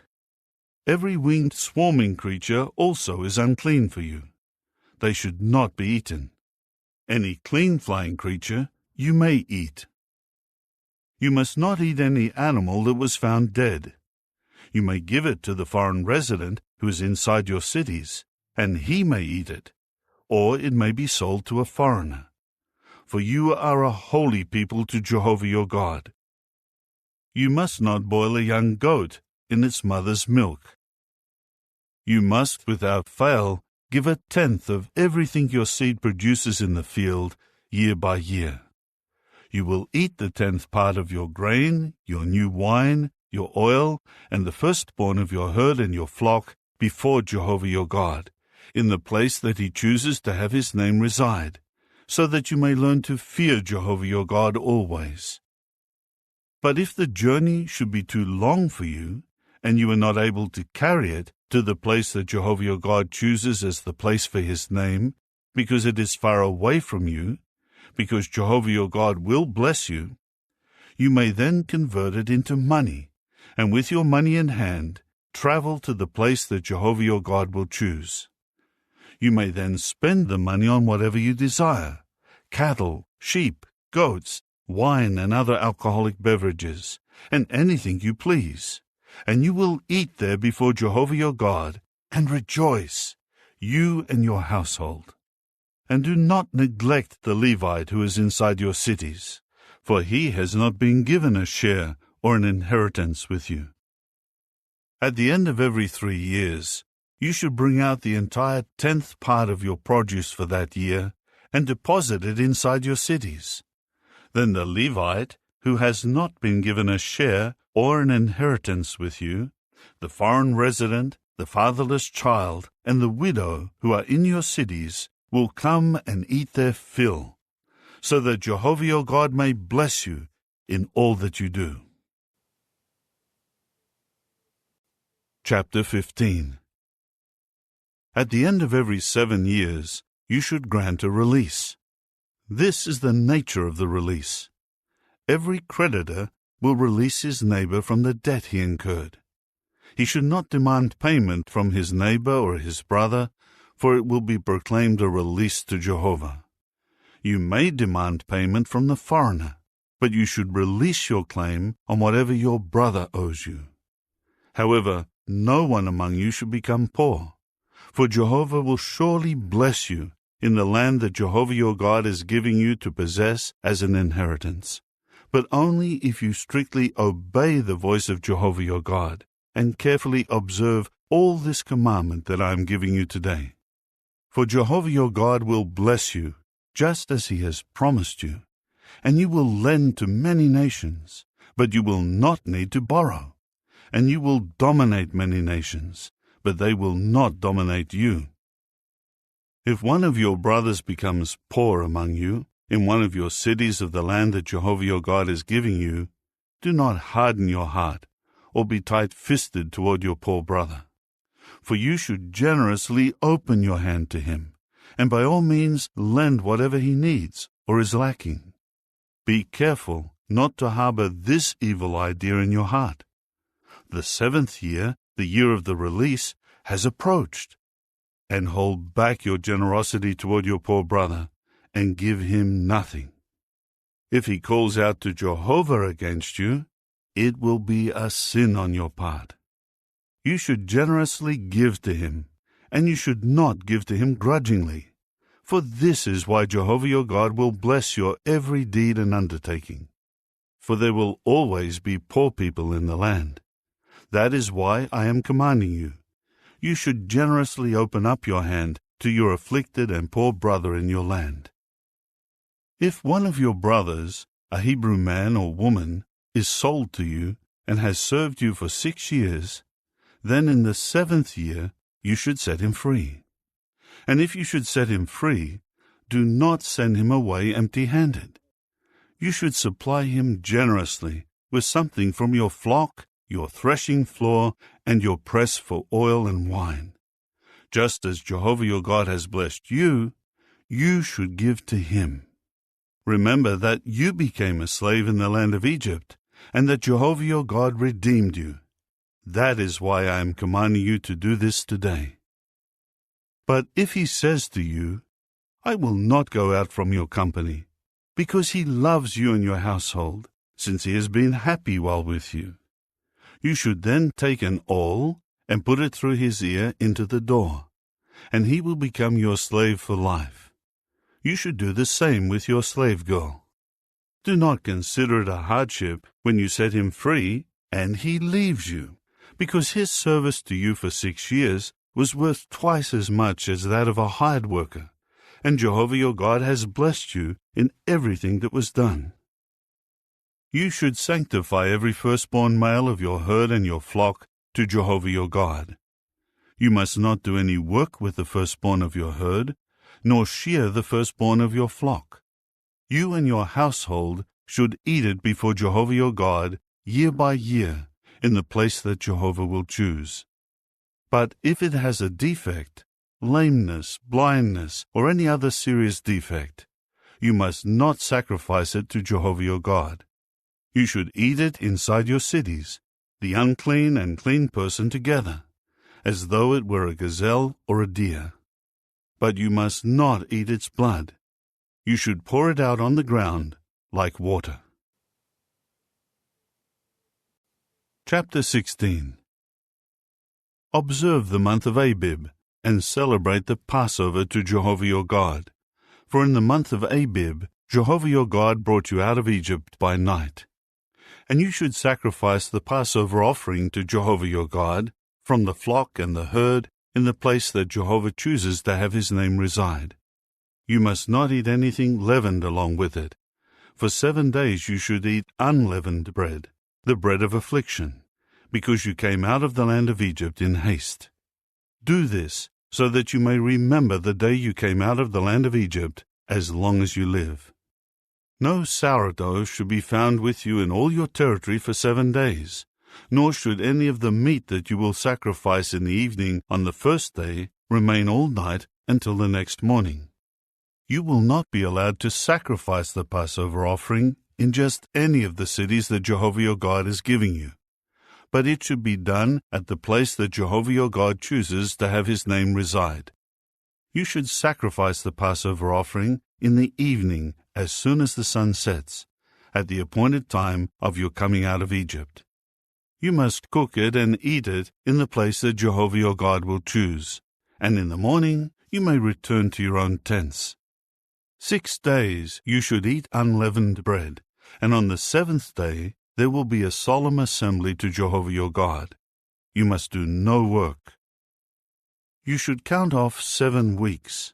You should begin counting off 7 weeks from the time you first put the sickle to the standing grain. Then you are to celebrate the festival of weeks to Jehovah your God with the voluntary offering from your hand, given in proportion to how Jehovah your God blesses you. And you are to rejoice before Jehovah your God, you and your son, your daughter, your male slave, your female slave, the Levite who is inside your cities, the foreign resident, the fatherless child, and the widow who are in your midst, in the place that Jehovah your God chooses to have his name reside. Remember that you became a slave in Egypt, and observe and carry out these regulations. You should celebrate the festival of booths for 7 days, when you make an ingathering from your threshing floor and from your press for oil and wine. Rejoice during your festival, you and your son, your daughter, your male slave, your female slave, the Levite, the foreign resident, the fatherless child, and the widow who are inside your cities. 7 days you will celebrate the festival to Jehovah your God in the place that Jehovah chooses. For Jehovah your God will bless all your produce and all that you do, and you will become nothing but joyful. 3 times a year all your males should appear before Jehovah your God in the place that he chooses, at the festival of unleavened bread, the festival of weeks, and the festival of booths, and none of them should appear before Jehovah empty-handed. The gift that each one brings should be in proportion to the blessing that Jehovah your God has given you. You should appoint judges and officers for each tribe in all the cities that Jehovah your God is giving you, and they must judge the people with righteous judgment. You must not pervert justice, show partiality, or accept a bribe, for the bribe blinds the eyes of the wise and distorts the words of the righteous. Justice you should pursue, so that you may keep living and take possession of the land that Jehovah your God is giving you. You should not plant any sort of tree as a sacred pole near the altar of Jehovah your God that you make for yourself. Neither should you set up a sacred pillar for yourself, something Jehovah your God hates. Chapter 17. You must not sacrifice to Jehovah your God a bull or a sheep that has a defect or anything wrong with it, for it would be detestable to Jehovah your God. Suppose a man or a woman is found among you, in any of your cities that Jehovah your God is giving you, who is practicing what is bad in the eyes of Jehovah your God, and violating his covenant, and he goes astray and worships other gods, and he bows down to them, or to the sun, or the moon, or all the army of the heavens, a thing that I have not commanded. When it is reported to you, or you hear about it, then you should investigate the matter thoroughly. If it is confirmed to be true that this detestable thing has been done in Israel, you must bring the man or the woman who has done this evil thing out to the city gates, and the man or the woman must be stoned to death. On the testimony of 2 witnesses, or of 3 witnesses, the one who is to die should be put to death. He must not be put to death on the testimony of 1 witness. The hand of the witnesses should be the first to come against him to put him to death, and the hand of all the people afterward. You must remove what is bad from your midst. If a case arises in one of your cities that is too difficult for you to judge, whether it is a case involving bloodshed, or a legal claim that has been raised, or a violent deed that has been committed, or other matters of dispute, you should rise up and go to the place that Jehovah your God chooses. Go to the Levitical priests and to the judge serving in those days, and make your inquiry, and they will hand down the decision to you. Then you must act according to the decision that they hand down to you from the place that Jehovah chooses. Be careful to do according to all that they instruct you. You must act according to the law that they show you and according to the decision that they declare to you. Do not deviate from the decision that they will hand down to you, either to the right or to the left. The man who acts presumptuously by not listening to the priest who is ministering to Jehovah your God or to the judge must die. You must remove what is bad from Israel. All the people will then hear and become afraid, and they will not act presumptuously anymore.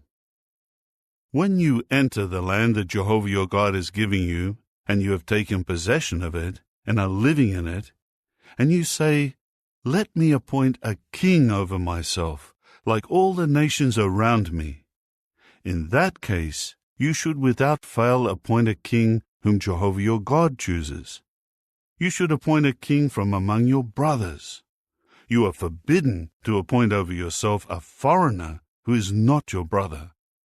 However, he should not acquire many horses for himself, or make the people go back to Egypt in order to obtain more horses, since Jehovah told you, "You must never go back again by this way." Neither should he take many wives for himself, so that his heart may not go astray. Nor should he acquire vast amounts of silver and gold for himself.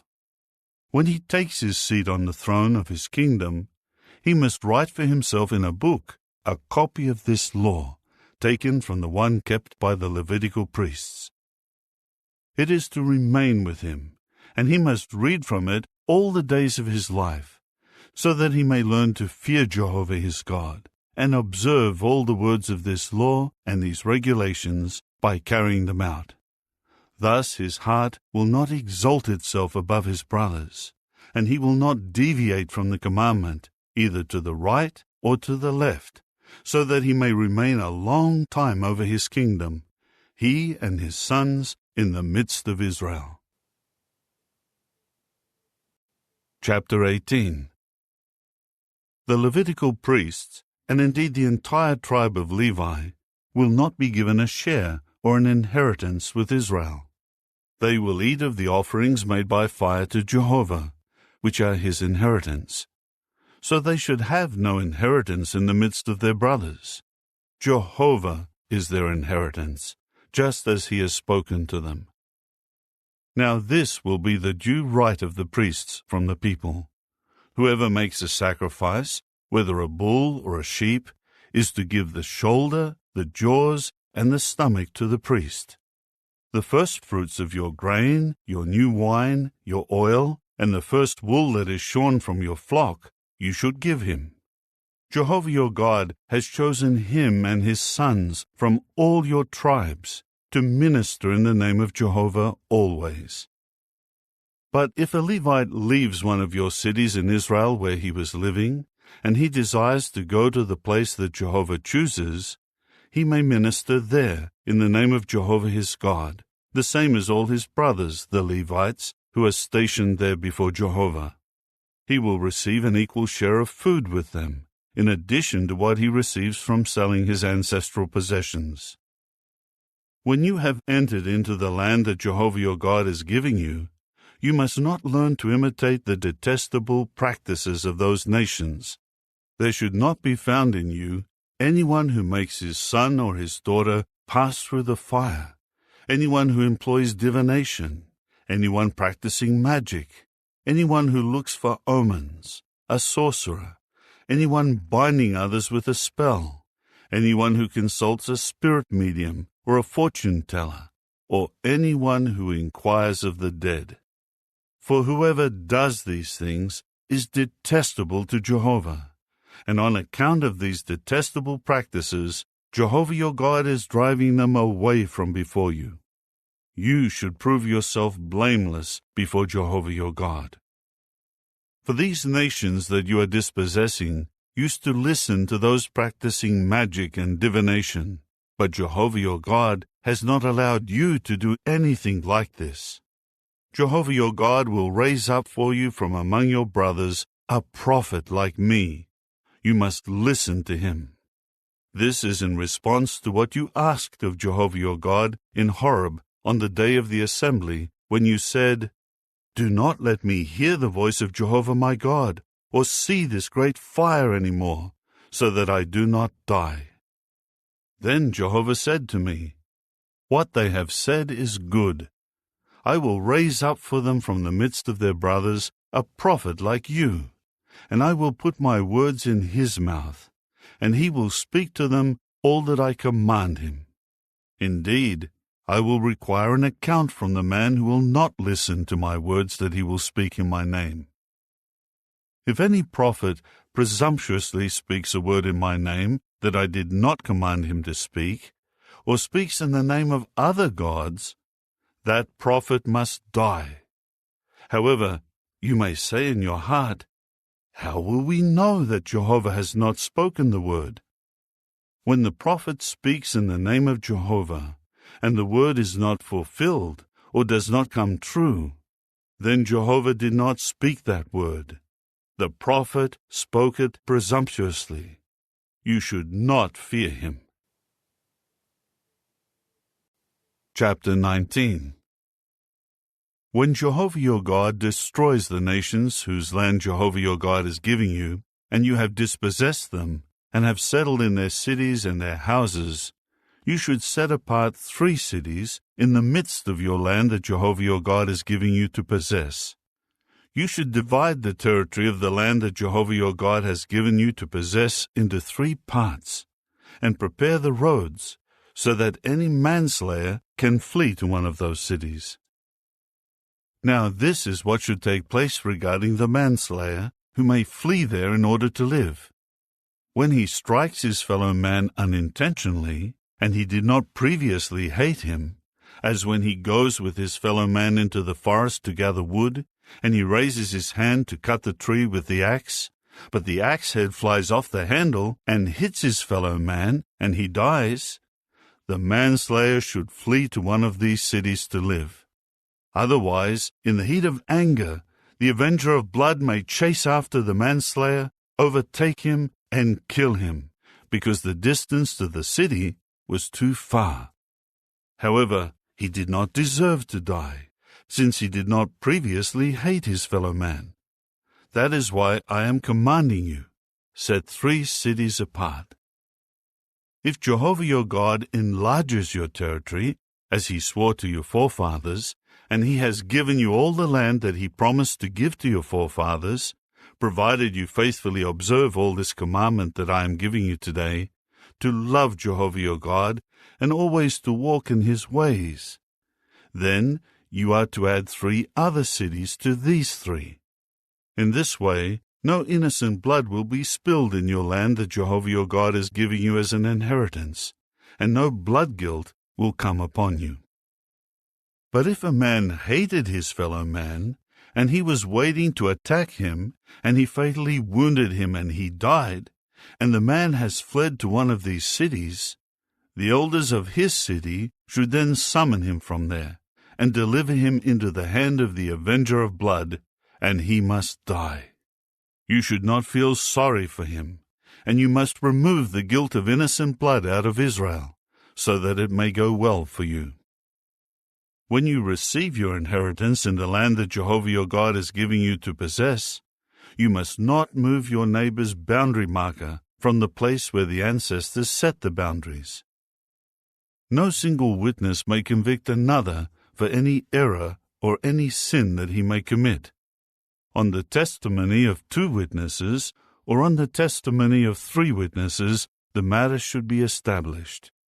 If a malicious witness testifies against a man and charges him with some transgression, the 2 men who have the dispute will stand before Jehovah, before the priests and the judges who will be serving in those days.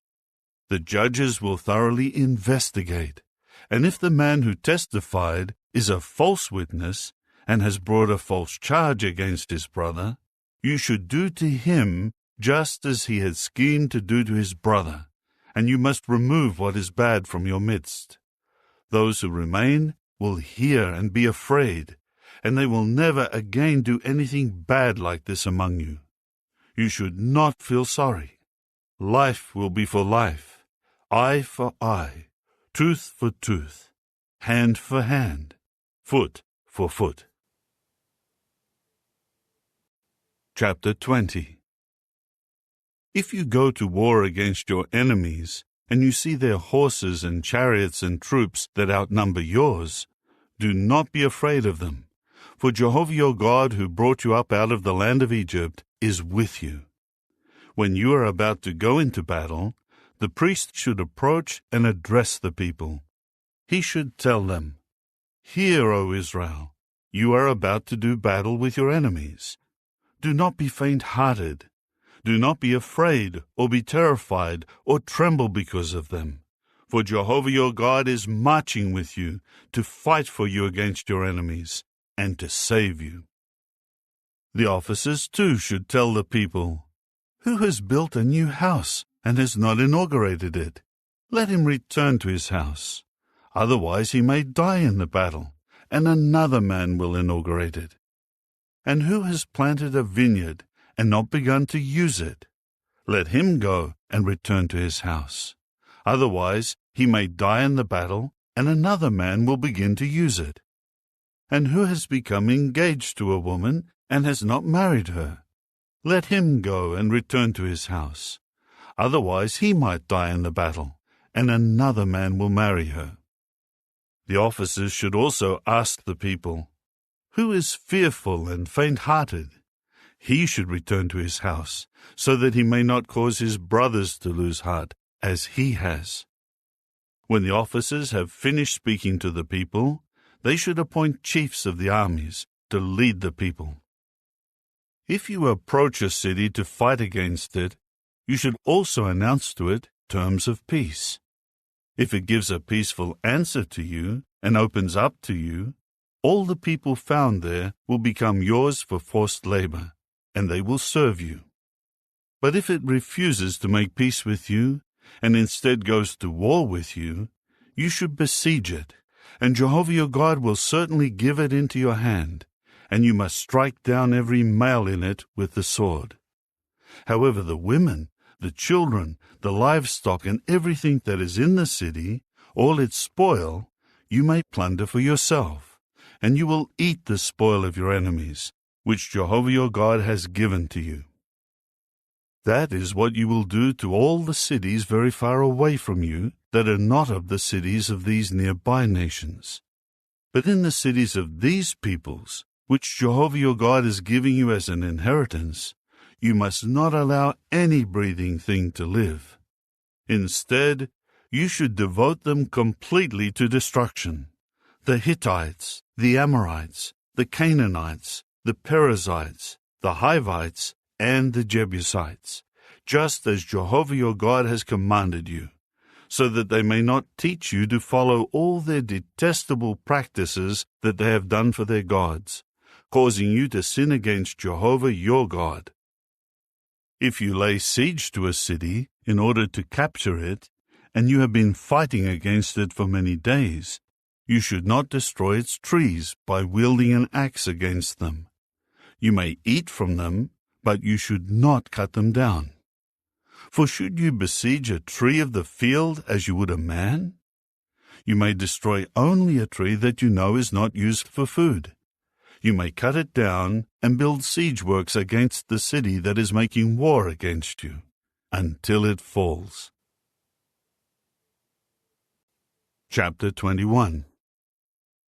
If someone is found slain in a field of the land that Jehovah your God is giving you to possess, and it is not known who killed him, your elders and judges should go out and measure the distance from the dead body to the cities that surround it. Then the elders of the city nearest to the body should take from the herd a young cow that has never been put to work, that has never pulled in a yoke, and the elders of that city should lead the young cow down to a valley running with water, where no tilling or sowing of seed has been done, and they should break the neck of the young cow there in the valley. And the priests, the Levites, will approach, because Jehovah your God has chosen them to minister to him, to pronounce blessings in the name of Jehovah. They will declare how every dispute involving violence should be resolved. Then all the elders of the city, who are nearest to the dead body, should wash their hands over the young cow, whose neck was broken in the valley, and they should declare, Our hands did not shed this blood, nor did our eyes see it shed. Do not hold this against your people Israel, whom you redeemed, O Jehovah, and do not let guilt for innocent blood remain among your people Israel. Then the blood guilt will not be held against them. In this way you will remove the guilt of innocent blood from your midst, by doing what is right in Jehovah's eyes. If you go to war against your enemies, and Jehovah your God defeats them for you, and you take them captive, and you see among the captives a beautiful woman, and you are attracted to her, and you want to take her as your wife, you may bring her into your house.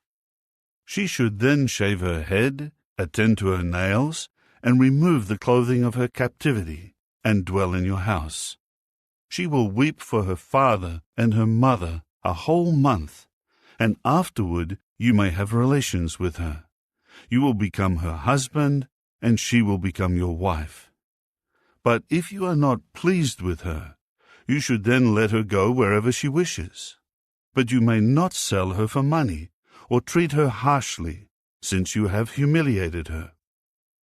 If a man has 2 wives, and he loves one more than the other, and both have borne sons to him, and the firstborn son belongs to the unloved one, on the day that he gives his inheritance to his sons, he will not be allowed to treat the son of the loved one as his firstborn, at the expense of the son of the unloved one, the firstborn. He should recognize as the firstborn the unloved one's son by giving him the double portion of everything he has, for that one is the beginning of his procreative power. The right of the firstborn's position belongs to him. If a man has a son who is stubborn and rebellious, and he does not obey his father or his mother, and they have tried to correct him, but he refuses to listen to them, his father and his mother should take hold of him, and bring him out to the elders at the gate of his city, and say to the elders of his city, This son of ours is stubborn and rebellious, and he refuses to obey us. He is a glutton and a drunkard. Then all the men of his city must stone him to death. So you must remove what is bad from your midst, and all Israel will hear and become afraid. If a man commits a sin deserving the sentence of death, and he has been put to death, and you have hung him on a stake, his dead body should not remain all night on the stake. Instead, you should be sure to bury him on that day, because the one hung up is something accursed of God, and you should not defile your land that Jehovah your God is giving you as an inheritance. Chapter 22. If you see your brother's bull or his sheep going astray, do not deliberately ignore it. You should without fail lead it back to your brother. But if your brother does not live near you, or you do not know him, you should bring the animal to your house, and it will remain with you until your brother searches for it. Then you should return it to him. That is what you should do with his donkey, with his clothing, and with anything that your brother has lost and you have found. You must not ignore it. If you see your brother's donkey or his bull fall down on the road, you must not deliberately ignore it. You should without fail help him raise the animal up. A woman must not put on the clothing of a man, nor should a man wear the clothing of a woman. For anyone doing so is detestable to Jehovah your God. If you happen upon a bird's nest along the road, with young ones or eggs, whether in a tree or on the ground, and the mother is sitting on the young ones or the eggs, you must not take the mother together with her young. Be sure to send the mother away, but you may take the young for yourself. Do this so that it may go well with you, and you may live long. If you build a new house, you must also make a parapet for your roof, so that you may not bring blood guilt on your house because of someone falling from it. You must not sow your vineyard with two sorts of seed.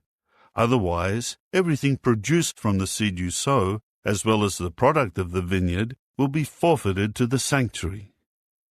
You must not plow with a bull and a donkey together. You must not wear clothing made of wool and linen mixed together. You should make tassels on the four corners of the clothing you wear.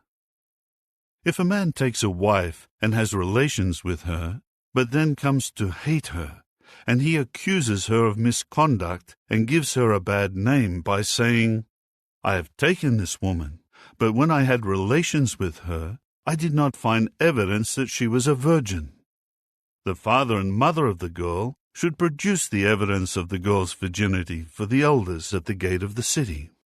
The girl's father must say to the elders, "I gave my daughter to this man as a wife, but he hates her and is accusing her of misconduct by saying, 'I have found out that your daughter does not have evidence of virginity. Now this is the evidence of my daughter's virginity.' They will then spread out the cloth before the elders of the city. The city elders will take the man and discipline him. They will fine him 100 silver shekels and give them to the girl's father, because the man defamed a virgin of Israel, and she will continue to be his wife. He will not be allowed to divorce her as long as he lives. If, though, the accusation is true, and there is no evidence that the girl was a virgin, they should bring the girl out to the entrance of her father's house, and the men of her city should stone her to death, because she has committed a disgraceful act in Israel by committing sexual immorality in the house of her father. So you must remove what is bad from your midst.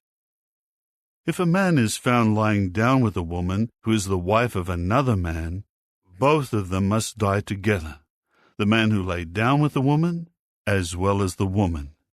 So you must remove what is bad out of Israel. If a virgin is engaged to a man, and another man happens to meet her in the city and lies down with her, you should bring them both out to the gate of that city and stone them to death, the girl because she did not scream in the city, and the man because he humiliated the wife of his fellow man. So you must remove what is evil from your midst. If, however, the man happened to meet the engaged girl in the field, and the man overpowered her and lay down with her, the man who lay down with her is to die by himself, and you must do nothing to the girl. The girl has not committed a sin deserving of death. This case is the same as when a man attacks his fellow man and murders him. For he happened to meet her in the field, and the engaged girl screamed, but there was no one to rescue her. If a man happens to meet a virgin girl who is not engaged, and he seizes her and lies down with her, and they are discovered, the man who lay down with her must give the girl's father 50 silver shekels, and she will become his wife. Because he humiliated her, he will not be allowed to divorce her as long as he lives. No man should take his father's wife, so that he may not dishonor his father. Chapter 23. No man who has been castrated by having his testicles crushed, or who has had his male organ cut off, may come into the congregation of Jehovah. No illegitimate son may come into the congregation of Jehovah. Even to the 10th generation, none of his descendants may come into the congregation of Jehovah. No Ammonite or Moabite may come into the congregation of Jehovah. Even to the 10th generation, none of their descendants may ever come into the congregation of Jehovah, because they did not come to your aid with food and water when you were on the way going out of Egypt, and because they hired against you Balaam the son of Beor from Pethor of Mesopotamia to curse you. But Jehovah your God refused to listen to Balaam.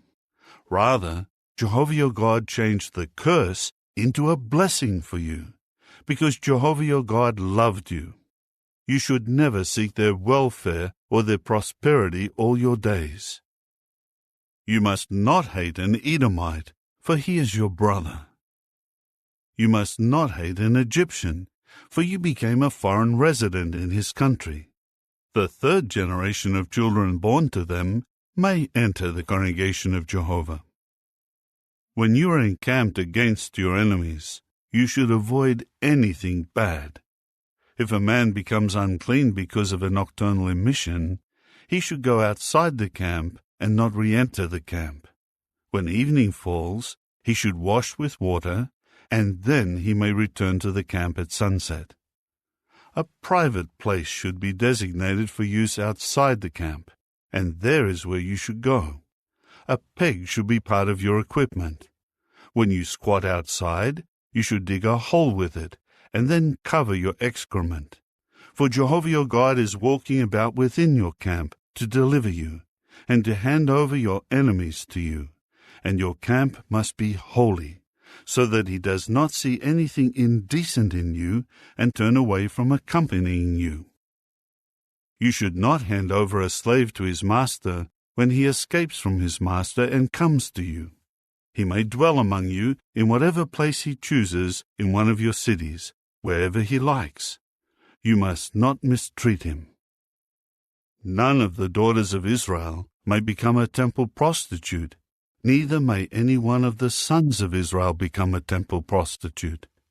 You must not bring the price paid to a female prostitute or the price paid to a male prostitute into the house of Jehovah your God to fulfill a vow, for both of them are something detestable to Jehovah your God. You must not make your brother pay interest, whether interest on money, on food, or on anything on which interest may be charged. You may make a foreigner pay interest, but you must not make your brother pay interest, so that Jehovah your God may bless you in every undertaking of yours in the land you are going to take possession of. If you make a vow to Jehovah your God, do not be slow about paying it, for Jehovah your God will surely require it of you. Otherwise, it will be a sin on your part. But if you refrain from making a vow, you will not be guilty of sin. The word of your lips you should keep, and you must carry out what your own mouth vowed as a voluntary offering to Jehovah your God. If you enter your neighbor's vineyard, you may eat enough grapes to satisfy your appetite, but you should not put any in your container.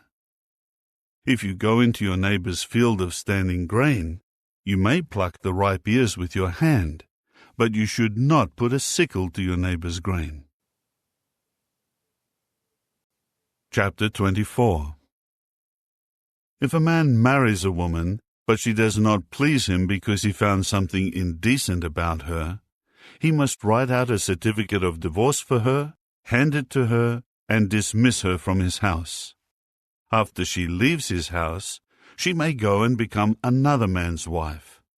If the second man hates her, and writes out a certificate of divorce for her, hands it to her, and dismisses her from his house, or if the second man who married her should die, her first husband who dismissed her will not be allowed to take her back again as his wife after she has been defiled, for that is something detestable to Jehovah. You must not bring sin into the land that Jehovah your God is giving you as an inheritance. When a man is newly married, he should not serve in the army or be given any other duties. He should remain exempt for 1 year and stay at home and bring joy to his wife.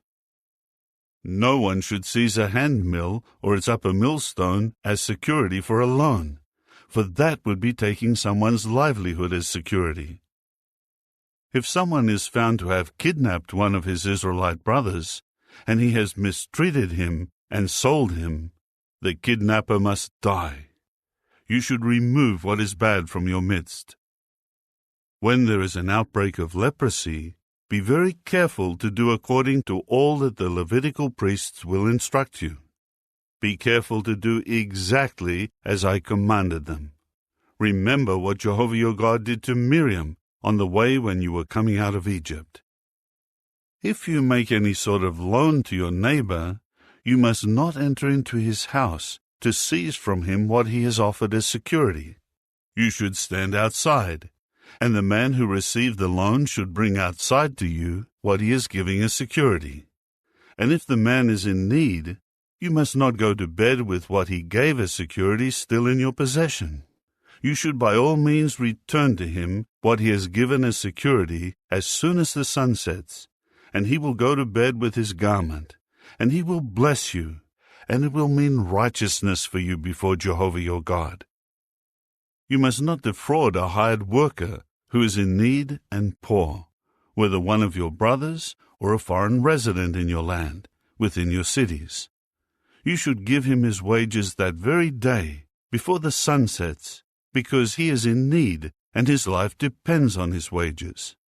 Otherwise, he will cry out to Jehovah against you, and you will be guilty of sin. Fathers should not be put to death for what their children do, and children should not be put to death for what their fathers do. A person should be put to death only for his own sin.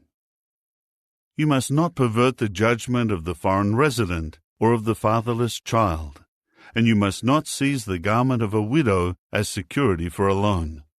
Remember that you became a slave in Egypt, and Jehovah your God redeemed you from there. That is why I am commanding you to do this. When you reap your harvest from your field, and you have forgotten a sheaf in the field, do not go back to get it. It should be left for the foreign resident, the fatherless child, and the widow, so that Jehovah your God may bless you in all that you do. When you beat your olive tree, you should not repeat the procedure on its branches. What is left should remain for the foreign resident, the fatherless child, and the widow. When you gather the grapes of your vineyard, you must not return to gather the leftovers. They should be left for the foreign resident, the fatherless child, and the widow. Remember that you became a slave in the land of Egypt. That is why I am commanding you to do this. Chapter 25. When a dispute arises between men, they may present themselves before the judges, and they will judge them, and pronounce the righteous one innocent and the wicked one guilty. If the wicked one deserves to be beaten, the judge will have him lie down prostrate, and he will be beaten in his presence. The number of strokes should correspond to the wickedness of his deed. He may beat him with up to 40 strokes, but no more. If he would continue beating him with more strokes than this, your brother would be disgraced before your eyes. You must not muzzle a bull when it is threshing out grain. If brothers dwell together, and one of them dies without having a son, the wife of the dead one should not marry someone from outside the family. Her brother-in-law should go to her, take her as his wife, and perform brother-in-law marriage with her. The firstborn whom she will bear will carry on the name of his dead brother, so that his name may not be wiped out of Israel. Now, if the man does not want to marry his brother's widow should then go to the elders at the city gate and say, "My husband's brother has refused to preserve his brother's name in Israel. He has not consented to perform brother-in-law marriage with me." The elders of his city must call him and speak to him. Should he insist and say, "I do not want to marry her," then his brother's widow should approach him before the elders, remove his sandal from his foot, spit in his face, and say, "That is what should be done to the man who will not build up his brother's household." After that, his family name in Israel will be known as the house of the one who had his sandal removed. If two men get into a fight with each other, and the wife of the one intervenes to protect her husband from the one striking him, and she reaches out her hand and grabs hold of him by his private parts, you must amputate her hand. You should not feel sorry. You must not have in your bag 2 different stone weights, a large one and a small one. You must not have in your house 2 different measuring containers, a large one and a small one. You should keep an accurate and honest weight and an accurate and honest measure, so that you will live long in the land that Jehovah your God is giving you. For every unjust person who does such things is detestable to Jehovah your God. Remember what Amalek did to you on the way as you were coming out of Egypt, how he met you along the way and attacked all those straggling behind you when you were exhausted and weary. He did not fear God. When Jehovah your God has given you rest from all your enemies around you, in the land that Jehovah your God is giving you as an inheritance to possess, you should wipe out the mention of Amalek from under the heavens. You must not forget. Chapter 26. When eventually you enter into the land that Jehovah your God is giving you as an inheritance, and you have taken possession of it and are dwelling in it, you are to take some of the first fruits of all the produce of the ground, which you will gather from your land that Jehovah your God is giving you, and put them in a basket, and go to the place that Jehovah your God chooses to have his name reside. You must go to the priest who will be serving in those days, and say to him, "Today I am reporting to Jehovah your God that I have come into the land that Jehovah swore to our forefathers to give to us." The priest will then take the basket out of your hand and deposit it before the altar of Jehovah your God. Then you are to declare before Jehovah your God, "My father was a wandering Aramean, and he went down to Egypt and resided there as a foreigner, with few in his household. But there he became a great nation, mighty and numerous. And the Egyptians mistreated and oppressed us and imposed harsh slavery on us. So we began to cry out to Jehovah the God of our forefathers, and Jehovah heard our voice and looked upon our affliction and our trouble and our oppression. Finally Jehovah brought us out of Egypt with a mighty hand and an outstretched arm, and with terrifying deeds and with signs and miracles. Then he brought us to this place and gave us this land, a land flowing with milk and honey. Now I have brought the firstfruits of the produce of the ground that Jehovah has given me. You must deposit it before Jehovah your God and bow down before Jehovah your God. You will then rejoice over all the good that Jehovah your God has given you and your household, you and the Levite and the foreign resident who is among you. When you finish tithing the entire tenth of your produce in the 3rd year, the year of the 10th, you will give it to the Levite, the foreign resident, the fatherless child, and the widow, and they will eat their fill within your cities.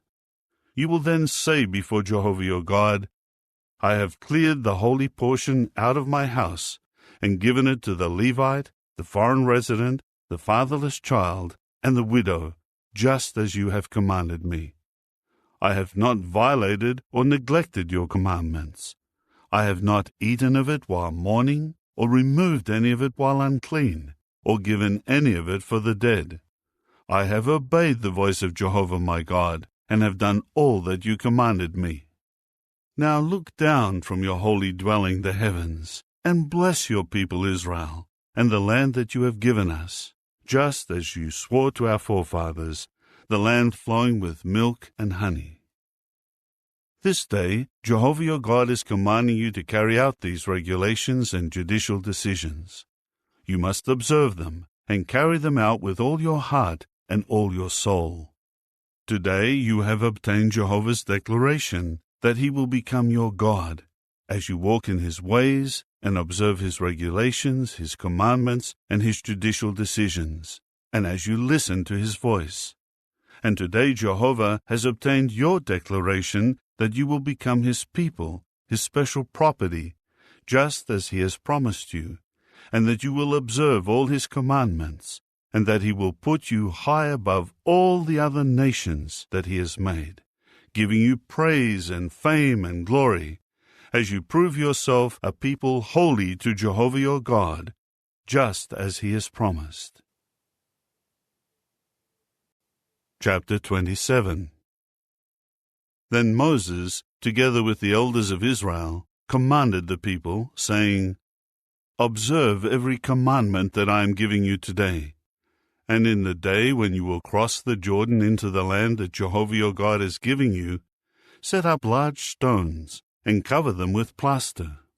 Then write on them all the words of this law when you have crossed over, so that you may enter into the land that Jehovah your God is giving you, a land flowing with milk and honey, just as Jehovah, the God of your forefathers, has promised you. When you have crossed the Jordan, you should set up these stones on Mount Ebal and cover them with plaster, just as I am commanding you today. You are also to build an altar there to Jehovah your God, an altar of stones. You should not use iron tools on them. You should build the altar of Jehovah your God with whole stones and offer burnt offerings to Jehovah your God on it. You are to offer communion sacrifices and eat them there, and you will rejoice before Jehovah your God, and clearly write on the stones all the words of this law. Then Moses and the Levitical priests spoke to all Israel, saying, Keep silent and listen, O Israel. This day you have become the people of Jehovah your God. You must listen to the voice of Jehovah your God, and carry out his commandments and his regulations, which I am commanding you today. On that day Moses commanded the people, saying, The following tribes will stand on Mount Gerizim to bless the people when you have crossed the Jordan: Simeon, Levi, Judah, Issachar, Joseph, and Benjamin. And the following will stand on Mount Ebal to pronounce the curse: Reuben, Gad, Asher, Zebulun, Dan, and Naphtali. And the Levites will answer every man of Israel with a loud voice: Cursed is the man who makes a carved image or a metal statue, a thing detestable to Jehovah, the workmanship of the hands of a craftsman, and who has hidden it. And all the people will respond, saying, Amen. Cursed is the one who treats his father or his mother with contempt. And all the people will say, Amen. Cursed is the one who moves his neighbor's boundary marker. And all the people will say, Amen. Cursed is the one who causes a blind person to lose his way on the road. And all the people will say, Amen. Cursed is the one who perverts the judgment of a foreign resident, a fatherless child, or a widow. And all the people will say, Amen. Cursed is the one who lies down with his father's wife, for he has dishonored his father. And all the people will say, Amen. Cursed is the one who lies down with any animal. And all the people will say, Amen. Cursed is the one who lies down with his sister, the daughter of his father, or the daughter of his mother. And all the people will say, Amen. Cursed is the one who lies down with his mother-in-law.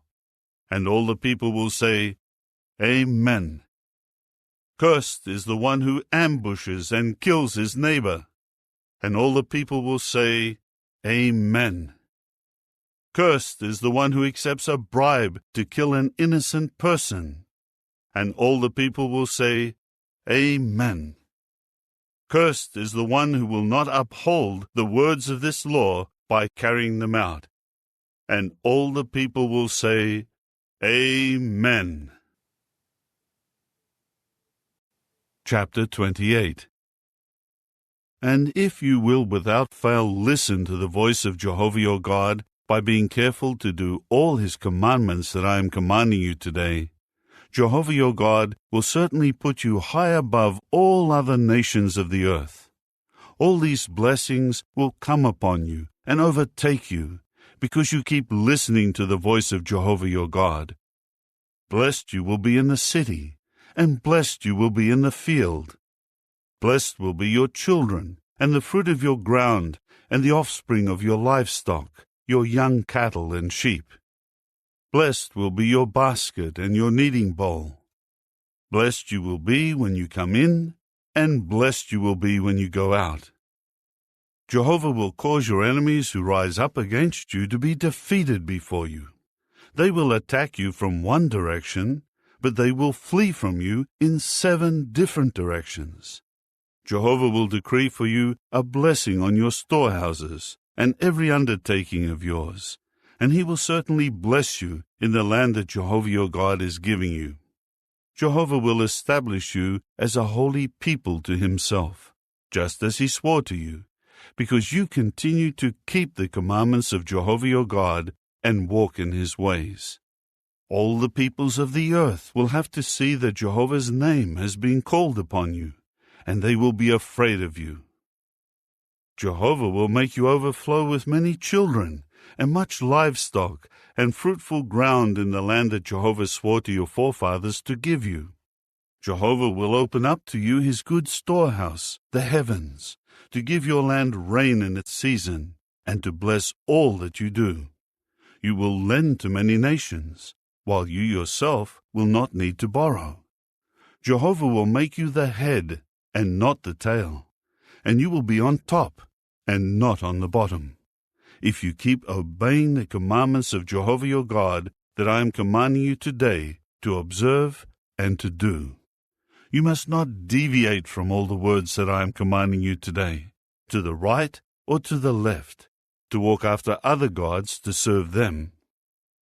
But if you will not listen to the voice of Jehovah your God, by taking care to do all his commandments and his statutes that I am commanding you today, all these curses will come upon you and overtake you. Cursed you will be in the city, and cursed you will be in the field. Cursed will be your basket and your kneading bowl. Cursed will be your children, and the fruit of your ground, and your young cattle and sheep.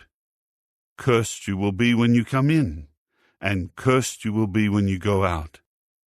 Jehovah will send upon you the curse, confusion and punishment in every undertaking of yours, until you have been annihilated and have quickly perished because of your bad practices and your forsaking me. Jehovah will cause the disease to cling to you until he has exterminated you from the land you are going to take possession of. Jehovah will strike you with tuberculosis, burning fever, inflammation, feverish heat, the sword, scorching blight, and mildew, and they will pursue you until you have perished. The skies over your head will be copper, and the earth beneath you iron. Jehovah will make the rain of your land powder and dust that will come down on you from the heavens until you have been annihilated. Jehovah will cause you to be defeated before your enemies. You will attack them from one direction, but you will flee from them in 7 different directions, and you will become an object of horror to all the earth's kingdoms. And your carcasses will become food for every bird of the sky and animal of the ground, with no one to frighten them away. Jehovah will strike you with the boils of Egypt, piles, eczema, and skin lesions, from which you cannot be healed. Jehovah will strike you with madness and blindness and confusion.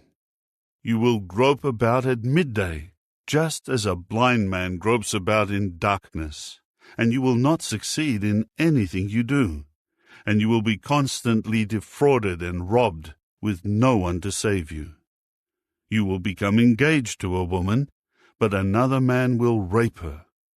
You will build a house, but you will not live in it. You will plant a vineyard, but you will not begin to use it. Your bull will be slaughtered before your eyes, but you will not eat any of it. Your donkey will be stolen right in front of you, but it will not return to you. Your sheep will be given to your enemies, but you will have no savior. Your sons and your daughters will be given to another people while you look on, and you will always long for them, but your hands will be powerless. The fruitage of your ground and all that you produce will be eaten by a people whom you have not known, and you will always be defrauded and crushed. You will be driven mad by what your eyes see. Jehovah will strike you with painful and incurable boils on your knees and legs, from the sole of your foot to the crown of your head. Jehovah will drive you and the king whom you set up over yourself to a nation that you and your forefathers have not known, and there you will serve other gods, gods of wood and of stone. And you will become an object of horror and of scorn, and a cause for ridicule among all the peoples to whom Jehovah drives you. You will take much seed out into the field, but you will gather little, because the locust will devour it.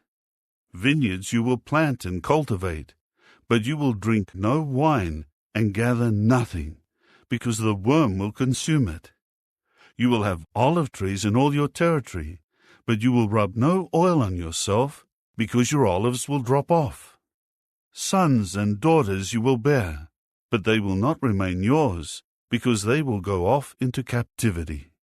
Swarms of insects will overwhelm all your trees and the fruitage of your ground. The foreign resident who is in your midst will keep ascending higher and higher over you, while you yourself will keep descending lower and lower. He will lend to you, but you will not lend to him. He will become the head, while you yourself will become the tail. All these curses will certainly come upon you and pursue you and overtake you until you have been annihilated, because you did not listen to the voice of Jehovah your God by keeping his commandments and his statutes that he commanded you. And they will continue on you and your offspring as a permanent sign and portent, because you did not serve Jehovah your God with rejoicing and joy of heart when you had such an abundance of everything. Jehovah will send your enemies against you, and you will serve them while you are hungry and thirsty and poorly clothed and lacking everything. He will put an iron yoke on your neck until he has annihilated you. Jehovah will raise up against you a distant nation from the end of the earth. It will pounce like an eagle, a nation whose language you will not understand, a nation fierce in appearance, that will show no regard to the old or favor to the young. They will eat the offspring of your livestock and the fruitage of your ground until you have been annihilated. They will not leave any grain, new wine or oil, young cattle or sheep for you until they have destroyed you. They will besiege you, shutting you up inside all your cities throughout your land, until your high and fortified walls that you are trusting in fall down. Yes, they will certainly besiege you within all your cities, throughout your land that Jehovah your God has given you. Then you will have to eat your own children, the flesh of your sons and your daughters, whom Jehovah your God has given you, because of the severity of the siege and the distress your enemy inflicts on you. Even the most delicate and sensitive man among you will have no pity on his brother, or his cherished wife, or his sons who remain, and he will not share with them any of the flesh of his sons that he will eat, because he has nothing else on account of the severity of the siege and the distress your enemy inflicts on your cities. And the delicate and sensitive woman among you, who would not even think of putting the sole of her foot on the ground because she is so delicate, will show no pity to her cherished husband, or her son, or her daughter, even toward the afterbirth that comes from between her legs, and toward the son she bears. For she will secretly eat them because of the severity of the siege and the distress your enemy inflicts on your cities. If you will not carefully observe all the words of this law that are written in this book, and you do not fear this glorious and awe-inspiring name, that of Jehovah your God, Jehovah will inflict very severe plagues on you and your offspring, great and enduring plagues, and grievous and enduring sicknesses. He will bring back upon you all the diseases of Egypt that you used to fear, and they will certainly cling to you. Moreover, Jehovah will even bring upon you every sickness or plague not written in the book of this law, until you have been annihilated. Although you have become as numerous as the stars of the heavens, very few of your number will be left, because you did not listen to the voice of Jehovah your God. And just as Jehovah once delighted to make you prosper and to multiply you, so Jehovah will delight to destroy you and to annihilate you, and you will be torn from the land you are about to possess. Jehovah will scatter you among all the nations, from the one end of the earth to the other end of the earth, and there you will have to serve gods of wood and of stone, which you and your forefathers have not known.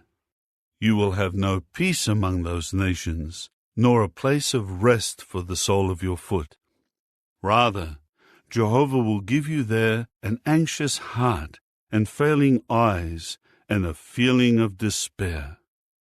Your life will be in great peril, and you will feel dread night and day, and you will be uncertain of your survival. In the morning you will say, "If only it were evening," and in the evening you will say, "If only it were morning," because of the dread you will feel in your heart, and because of what your eyes will see. And Jehovah will certainly bring you back to Egypt by ship, by the way that I told you. You will never see it again. And there you will have to sell yourselves to your enemies as male and female slaves, but there will be no buyer. Chapter 29. These are the words of the covenant that Jehovah commanded Moses to make with the people of Israel in the land of Moab, in addition to the covenant that he made with them at Horeb. Moses then called together all Israel and said to them, "You have seen all that Jehovah did before your eyes in the land of Egypt, to Pharaoh and all his servants and all his land, the great judgments that your eyes saw, those great signs and miracles.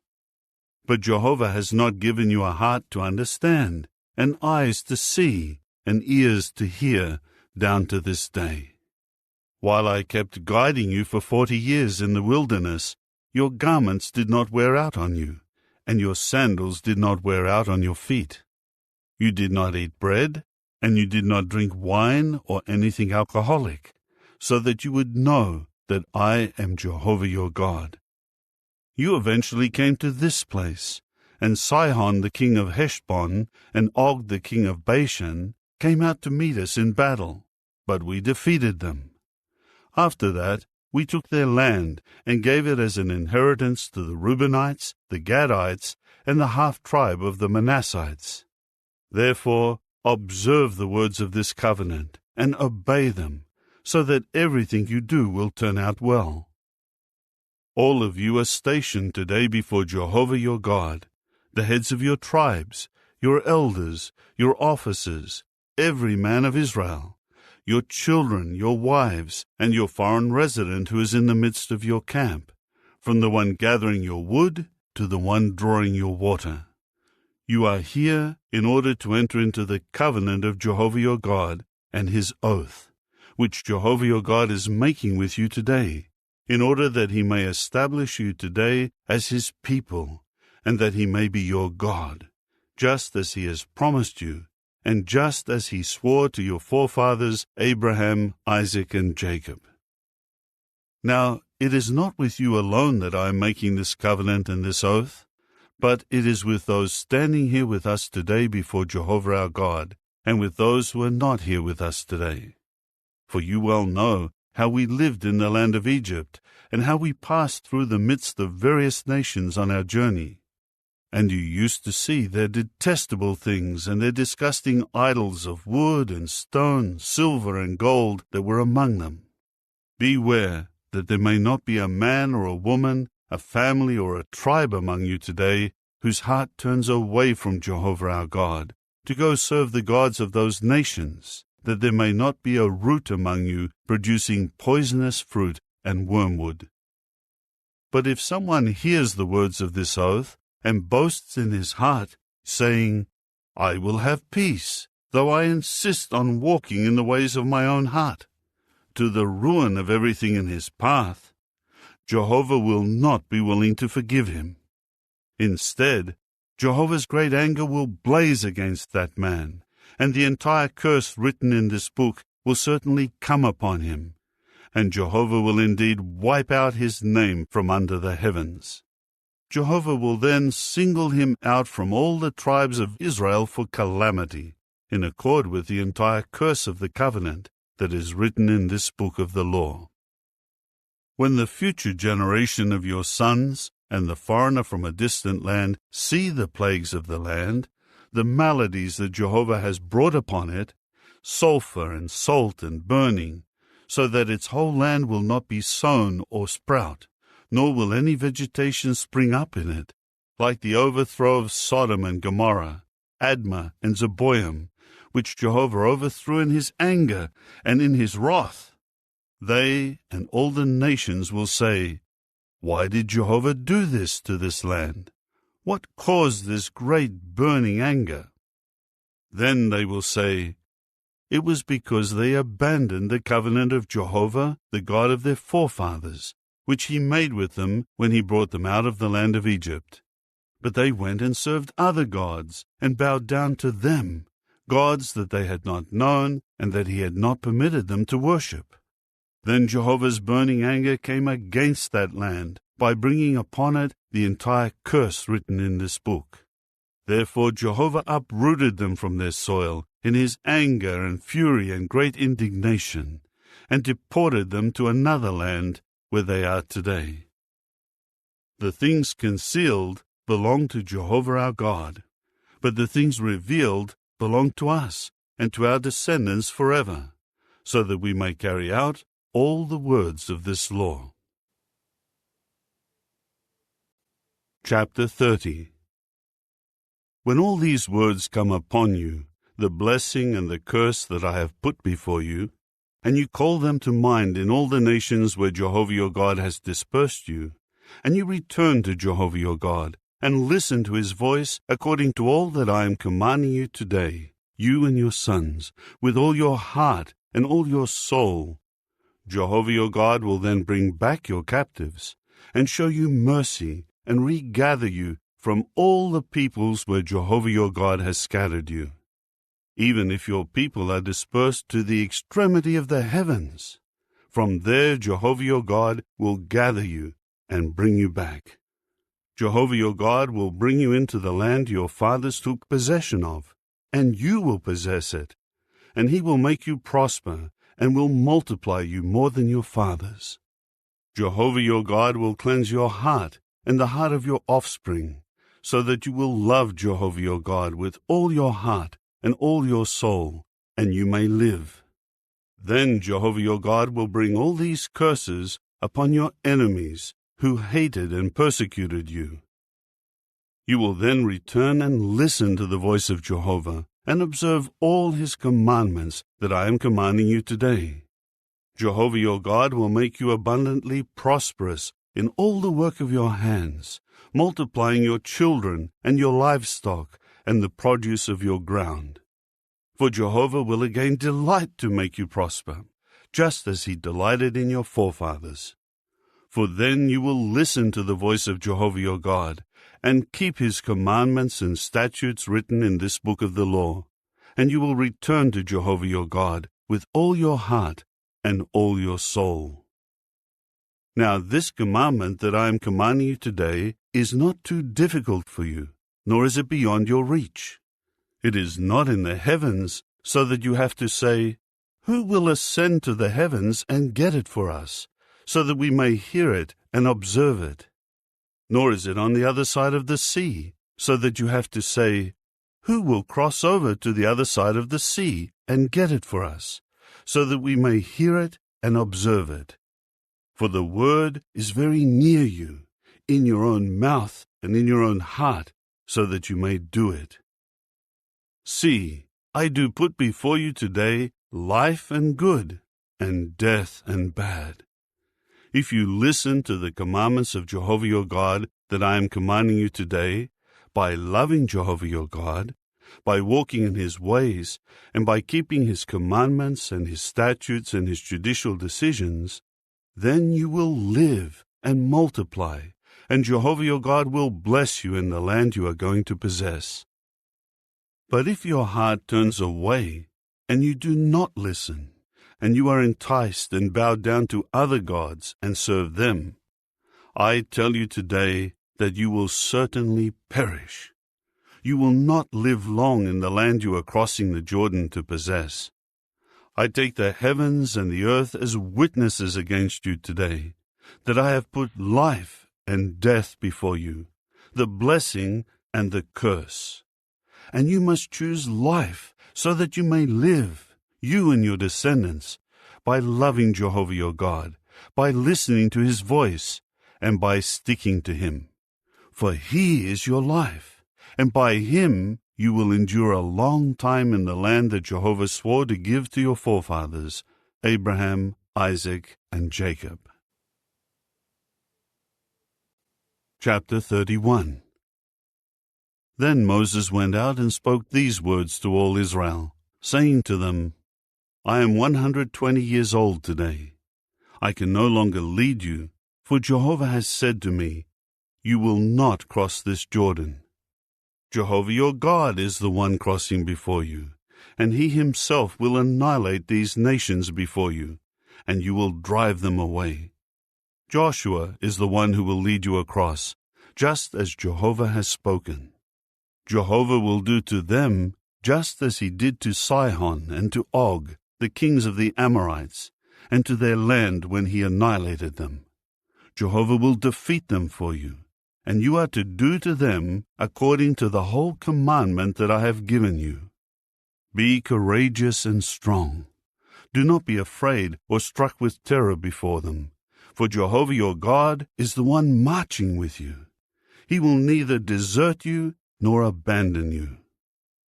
Moses then called Joshua and said to him before the eyes of all Israel, Be courageous and strong, for you are the one who will bring this people into the land that Jehovah swore to their forefathers to give to them, and you will give it to them as an inheritance. Jehovah is the one marching before you, and he will continue with you. He will neither desert you nor abandon you. Do not be afraid or be terrified. Then Moses wrote this law and gave it to the priests, the Levites, who carried the ark of Jehovah's covenant, and to all the elders of Israel. Moses commanded them, saying, At the end of every 7 years, at the appointed time in the year of the release, during the festival of booths, when all Israel appears before the presence of Jehovah your God in the place that he chooses, you should read this law for all Israel to hear it. Gather the people together, the men, the women, the children, and your foreign resident who is within your cities, in order that they may listen and learn about and fear Jehovah your God, and take care to carry out all the words of this law. Then their sons who have not known this law will listen and learn to fear Jehovah your God all the days that you live in the land that you are crossing the Jordan to possess. Jehovah then said to Moses, Look, the time has drawn near for you to die. Call Joshua, and present yourselves at the tent of meeting, so that I may commission him. So Moses and Joshua went, and presented themselves at the tent of meeting. Then Jehovah appeared at the tent in the pillar of cloud, and the pillar of cloud stood by the entrance of the tent. Jehovah now said to Moses, Look, you are about to die, and this people will begin to commit spiritual prostitution with the foreign gods that are around them in the land to which they are going. They will forsake me and break my covenant that I have made with them. At that time my anger will blaze against them, and I will forsake them and hide my face from them until they are devoured. Then after many calamities and distresses have come upon them, they will say, "Is it not because our God is not in our midst that these calamities have come upon us?" But I will keep my face hidden in that day, because of all the wickedness that they have done in turning to other gods. Now write down this song for yourselves, and teach it to the Israelites. Have them learn it, in order that this song may serve as my witness against the people of Israel. When I bring them to the land that I have sworn about to their forefathers, one flowing with milk and honey, and they eat their fill and prosper, they will turn to other gods and serve them, and treat me with disrespect, and break my covenant. When many calamities and distresses come upon them, this song will serve as a witness to them, for their descendants should not forget it. For I already know the inclination that they have developed, even before I bring them into the land about which I have sworn. So Moses wrote down this song in that day, and taught it to the Israelites. He then commissioned Joshua the son of Nun, and said, "Be courageous and strong, for you are the one who will bring the Israelites into the land about which I have sworn to them, and I will continue with you." As soon as Moses had completed writing the words of this law in a book in their entirety, Moses commanded the Levites who carry the ark of Jehovah's covenant, saying, "Take this book of the law, and place it at the side of the ark of the covenant of Jehovah your God, and it will serve as a witness there against you. For I myself well know your rebelliousness and your stubbornness. If you have been so rebellious against Jehovah while I am still alive with you, then how much more so will you be after my death? Gather together to me all the elders of your tribes and your officers, and let me speak these words in their hearing, and let me take the heavens and the earth as witnesses against them. For I well know that after my death you will surely act wickedly, and turn aside from the way about which I have commanded you. And calamity will certainly befall you at the close of the days, because you will do what is bad in the eyes of Jehovah, and you will offend him by the works of your hands." Then, in the hearing of the entire congregation of Israel, Moses recited the words of this song from beginning to end. Chapter 32. Give ear, O heavens, and I will speak, and let the earth hear the words of my mouth. My instruction will fall as the rain, my words will trickle as the dew, as gentle rains upon grass, and as copious showers upon vegetation. For I will declare the name of Jehovah, tell about the greatness of our God. The rock, perfect is his activity, for all his ways are justice. A God of faithfulness, who is never unjust. Righteous and upright is he. They are the ones who have acted corruptly. They are not his children. The defect is their own. They are a crooked and twisted generation. Is this the way that you should treat Jehovah, O foolish and unwise people? Is he not your Father who caused your existence, the one who made you and firmly established you? Remember the days of old. Consider the years of past generations. Ask your father, and he can tell you, your elders, and they will inform you. When the Most High gave the nations their inheritance, when he divided the sons of Adam from one another, he fixed the boundary of the peoples with regard for the number of the sons of Israel. For Jehovah's people are his portion. Jacob is his inheritance. He found him in a wilderness land, and in an empty, howling desert. He protectively encircled him, took care of him, and safeguarded him as the pupil of his eye. Just as an eagle stirs up its nest, hovers over its fledglings, spreading out its wings, taking them, carrying them on its pinions. Jehovah alone kept leading him. No foreign god was with him. He made him ride upon earth's high places, so that he ate the produce of the field. He nourished him with honey from the crag, and oil out of a flinty rock, butter of the herd, and milk of the flock, together with the choicest sheep, and rams of Bashan, and he-goats, together with the finest wheat, and you drank wine from the blood of grapes. When Jeshurun grew fat, he kicked out rebelliously. You have grown fat, you have become stout, you have become bloated. So he forsook God, who made him, and despised the rock of his salvation. They incited him to fury with foreign gods. They were offending him with detestable things. They were sacrificing to demons, not to God, to gods that they had not known, new ones that came along recently, to gods that your forefathers did not know. You forgot the rock who fathered you, and you did not remember the God who gave birth to you. When Jehovah saw it, he rejected them, because his sons and his daughters offended him. So he said, I will hide my face from them. I will see what will become of them. For they are a perverse generation, sons in whom there is no faithfulness. They have incited me to fury with what is not a God. They have offended me with their worthless idols. So I will incite them to jealousy with what is not a people. I will offend them with a foolish nation. For my anger has kindled a fire that will burn to the depths of the grave, and it will consume the earth and its produce, and will set ablaze the foundations of mountains. I will increase their calamities. I will use up my arrows on them. They will be exhausted from hunger, and eaten up by burning fever and bitter destruction.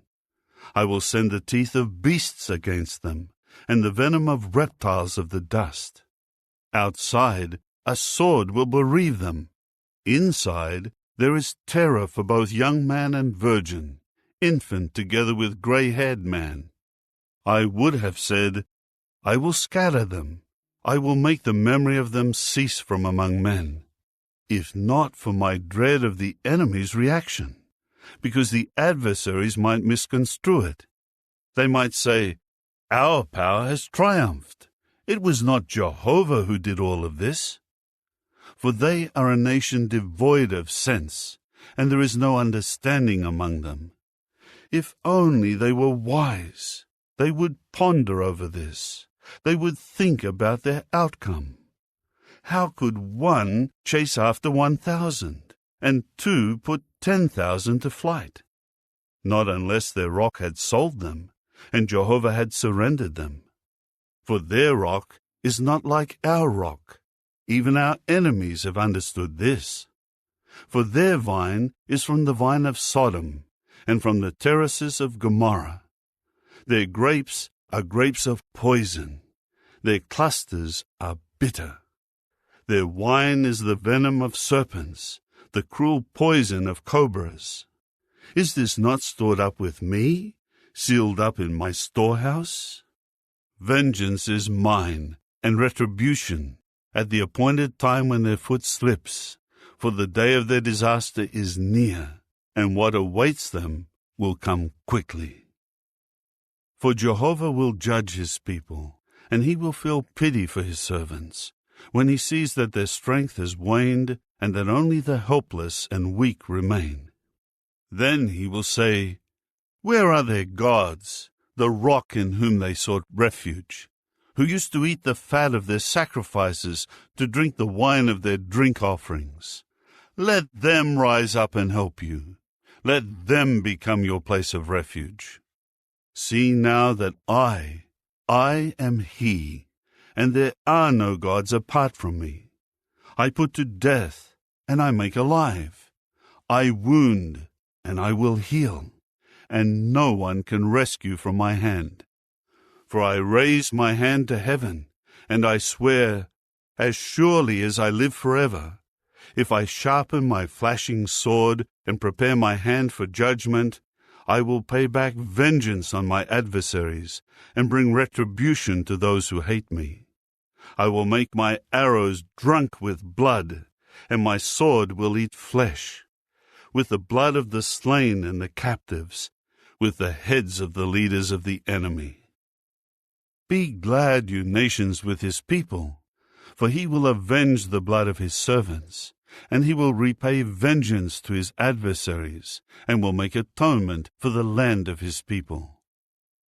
Thus Moses came and recited all the words of this song in the hearing of the people, he and Hoshea the son of Nun. After Moses finished speaking all these words to all Israel, he said to them, Take to heart all the words of my warning to you today, so that you may command your sons to take care to do all the words of this law. For this is no empty word for you, but it means your life, and by this word you may live long in the land that you are crossing the Jordan to possess. Jehovah spoke to Moses on this same day, saying, Go up into this mountain of Abarim, Mount Nebo, which is in the land of Moab, which faces toward Jericho, and view the land of Canaan, which I am giving to the Israelites as a possession. Then you will die on the mountain you are about to ascend, and be gathered to your people, just as Aaron your brother died on Mount Hor and was gathered to his people, because both of you were unfaithful to me among the Israelites at the waters of Meribah of Kadesh, in the wilderness of Zin, because you did not sanctify me before the people of Israel. You will see the land from a distance, but you will not enter the land that I am giving to the people of Israel. Chapter 33. Now this is the blessing that Moses, the man of the true God, pronounced on the Israelites before his death. He said, Jehovah, from Sinai he came, and he shone upon them from Seir. He shone forth in glory from the mountainous region of Paran, and with him were holy myriads. At his right hand, his warriors. He had affection for his people. All their holy ones are in your hand.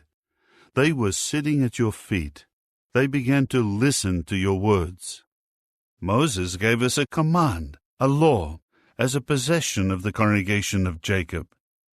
And he became king in Jeshurun, when the heads of the people gathered together, along with all the tribes of Israel.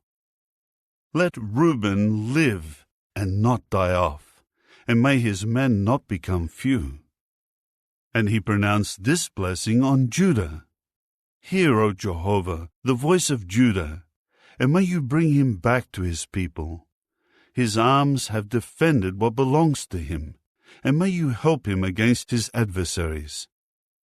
Of Levi he said, Your Thummim and your Urim belong to the man loyal to you, whom you put to the test at Massah.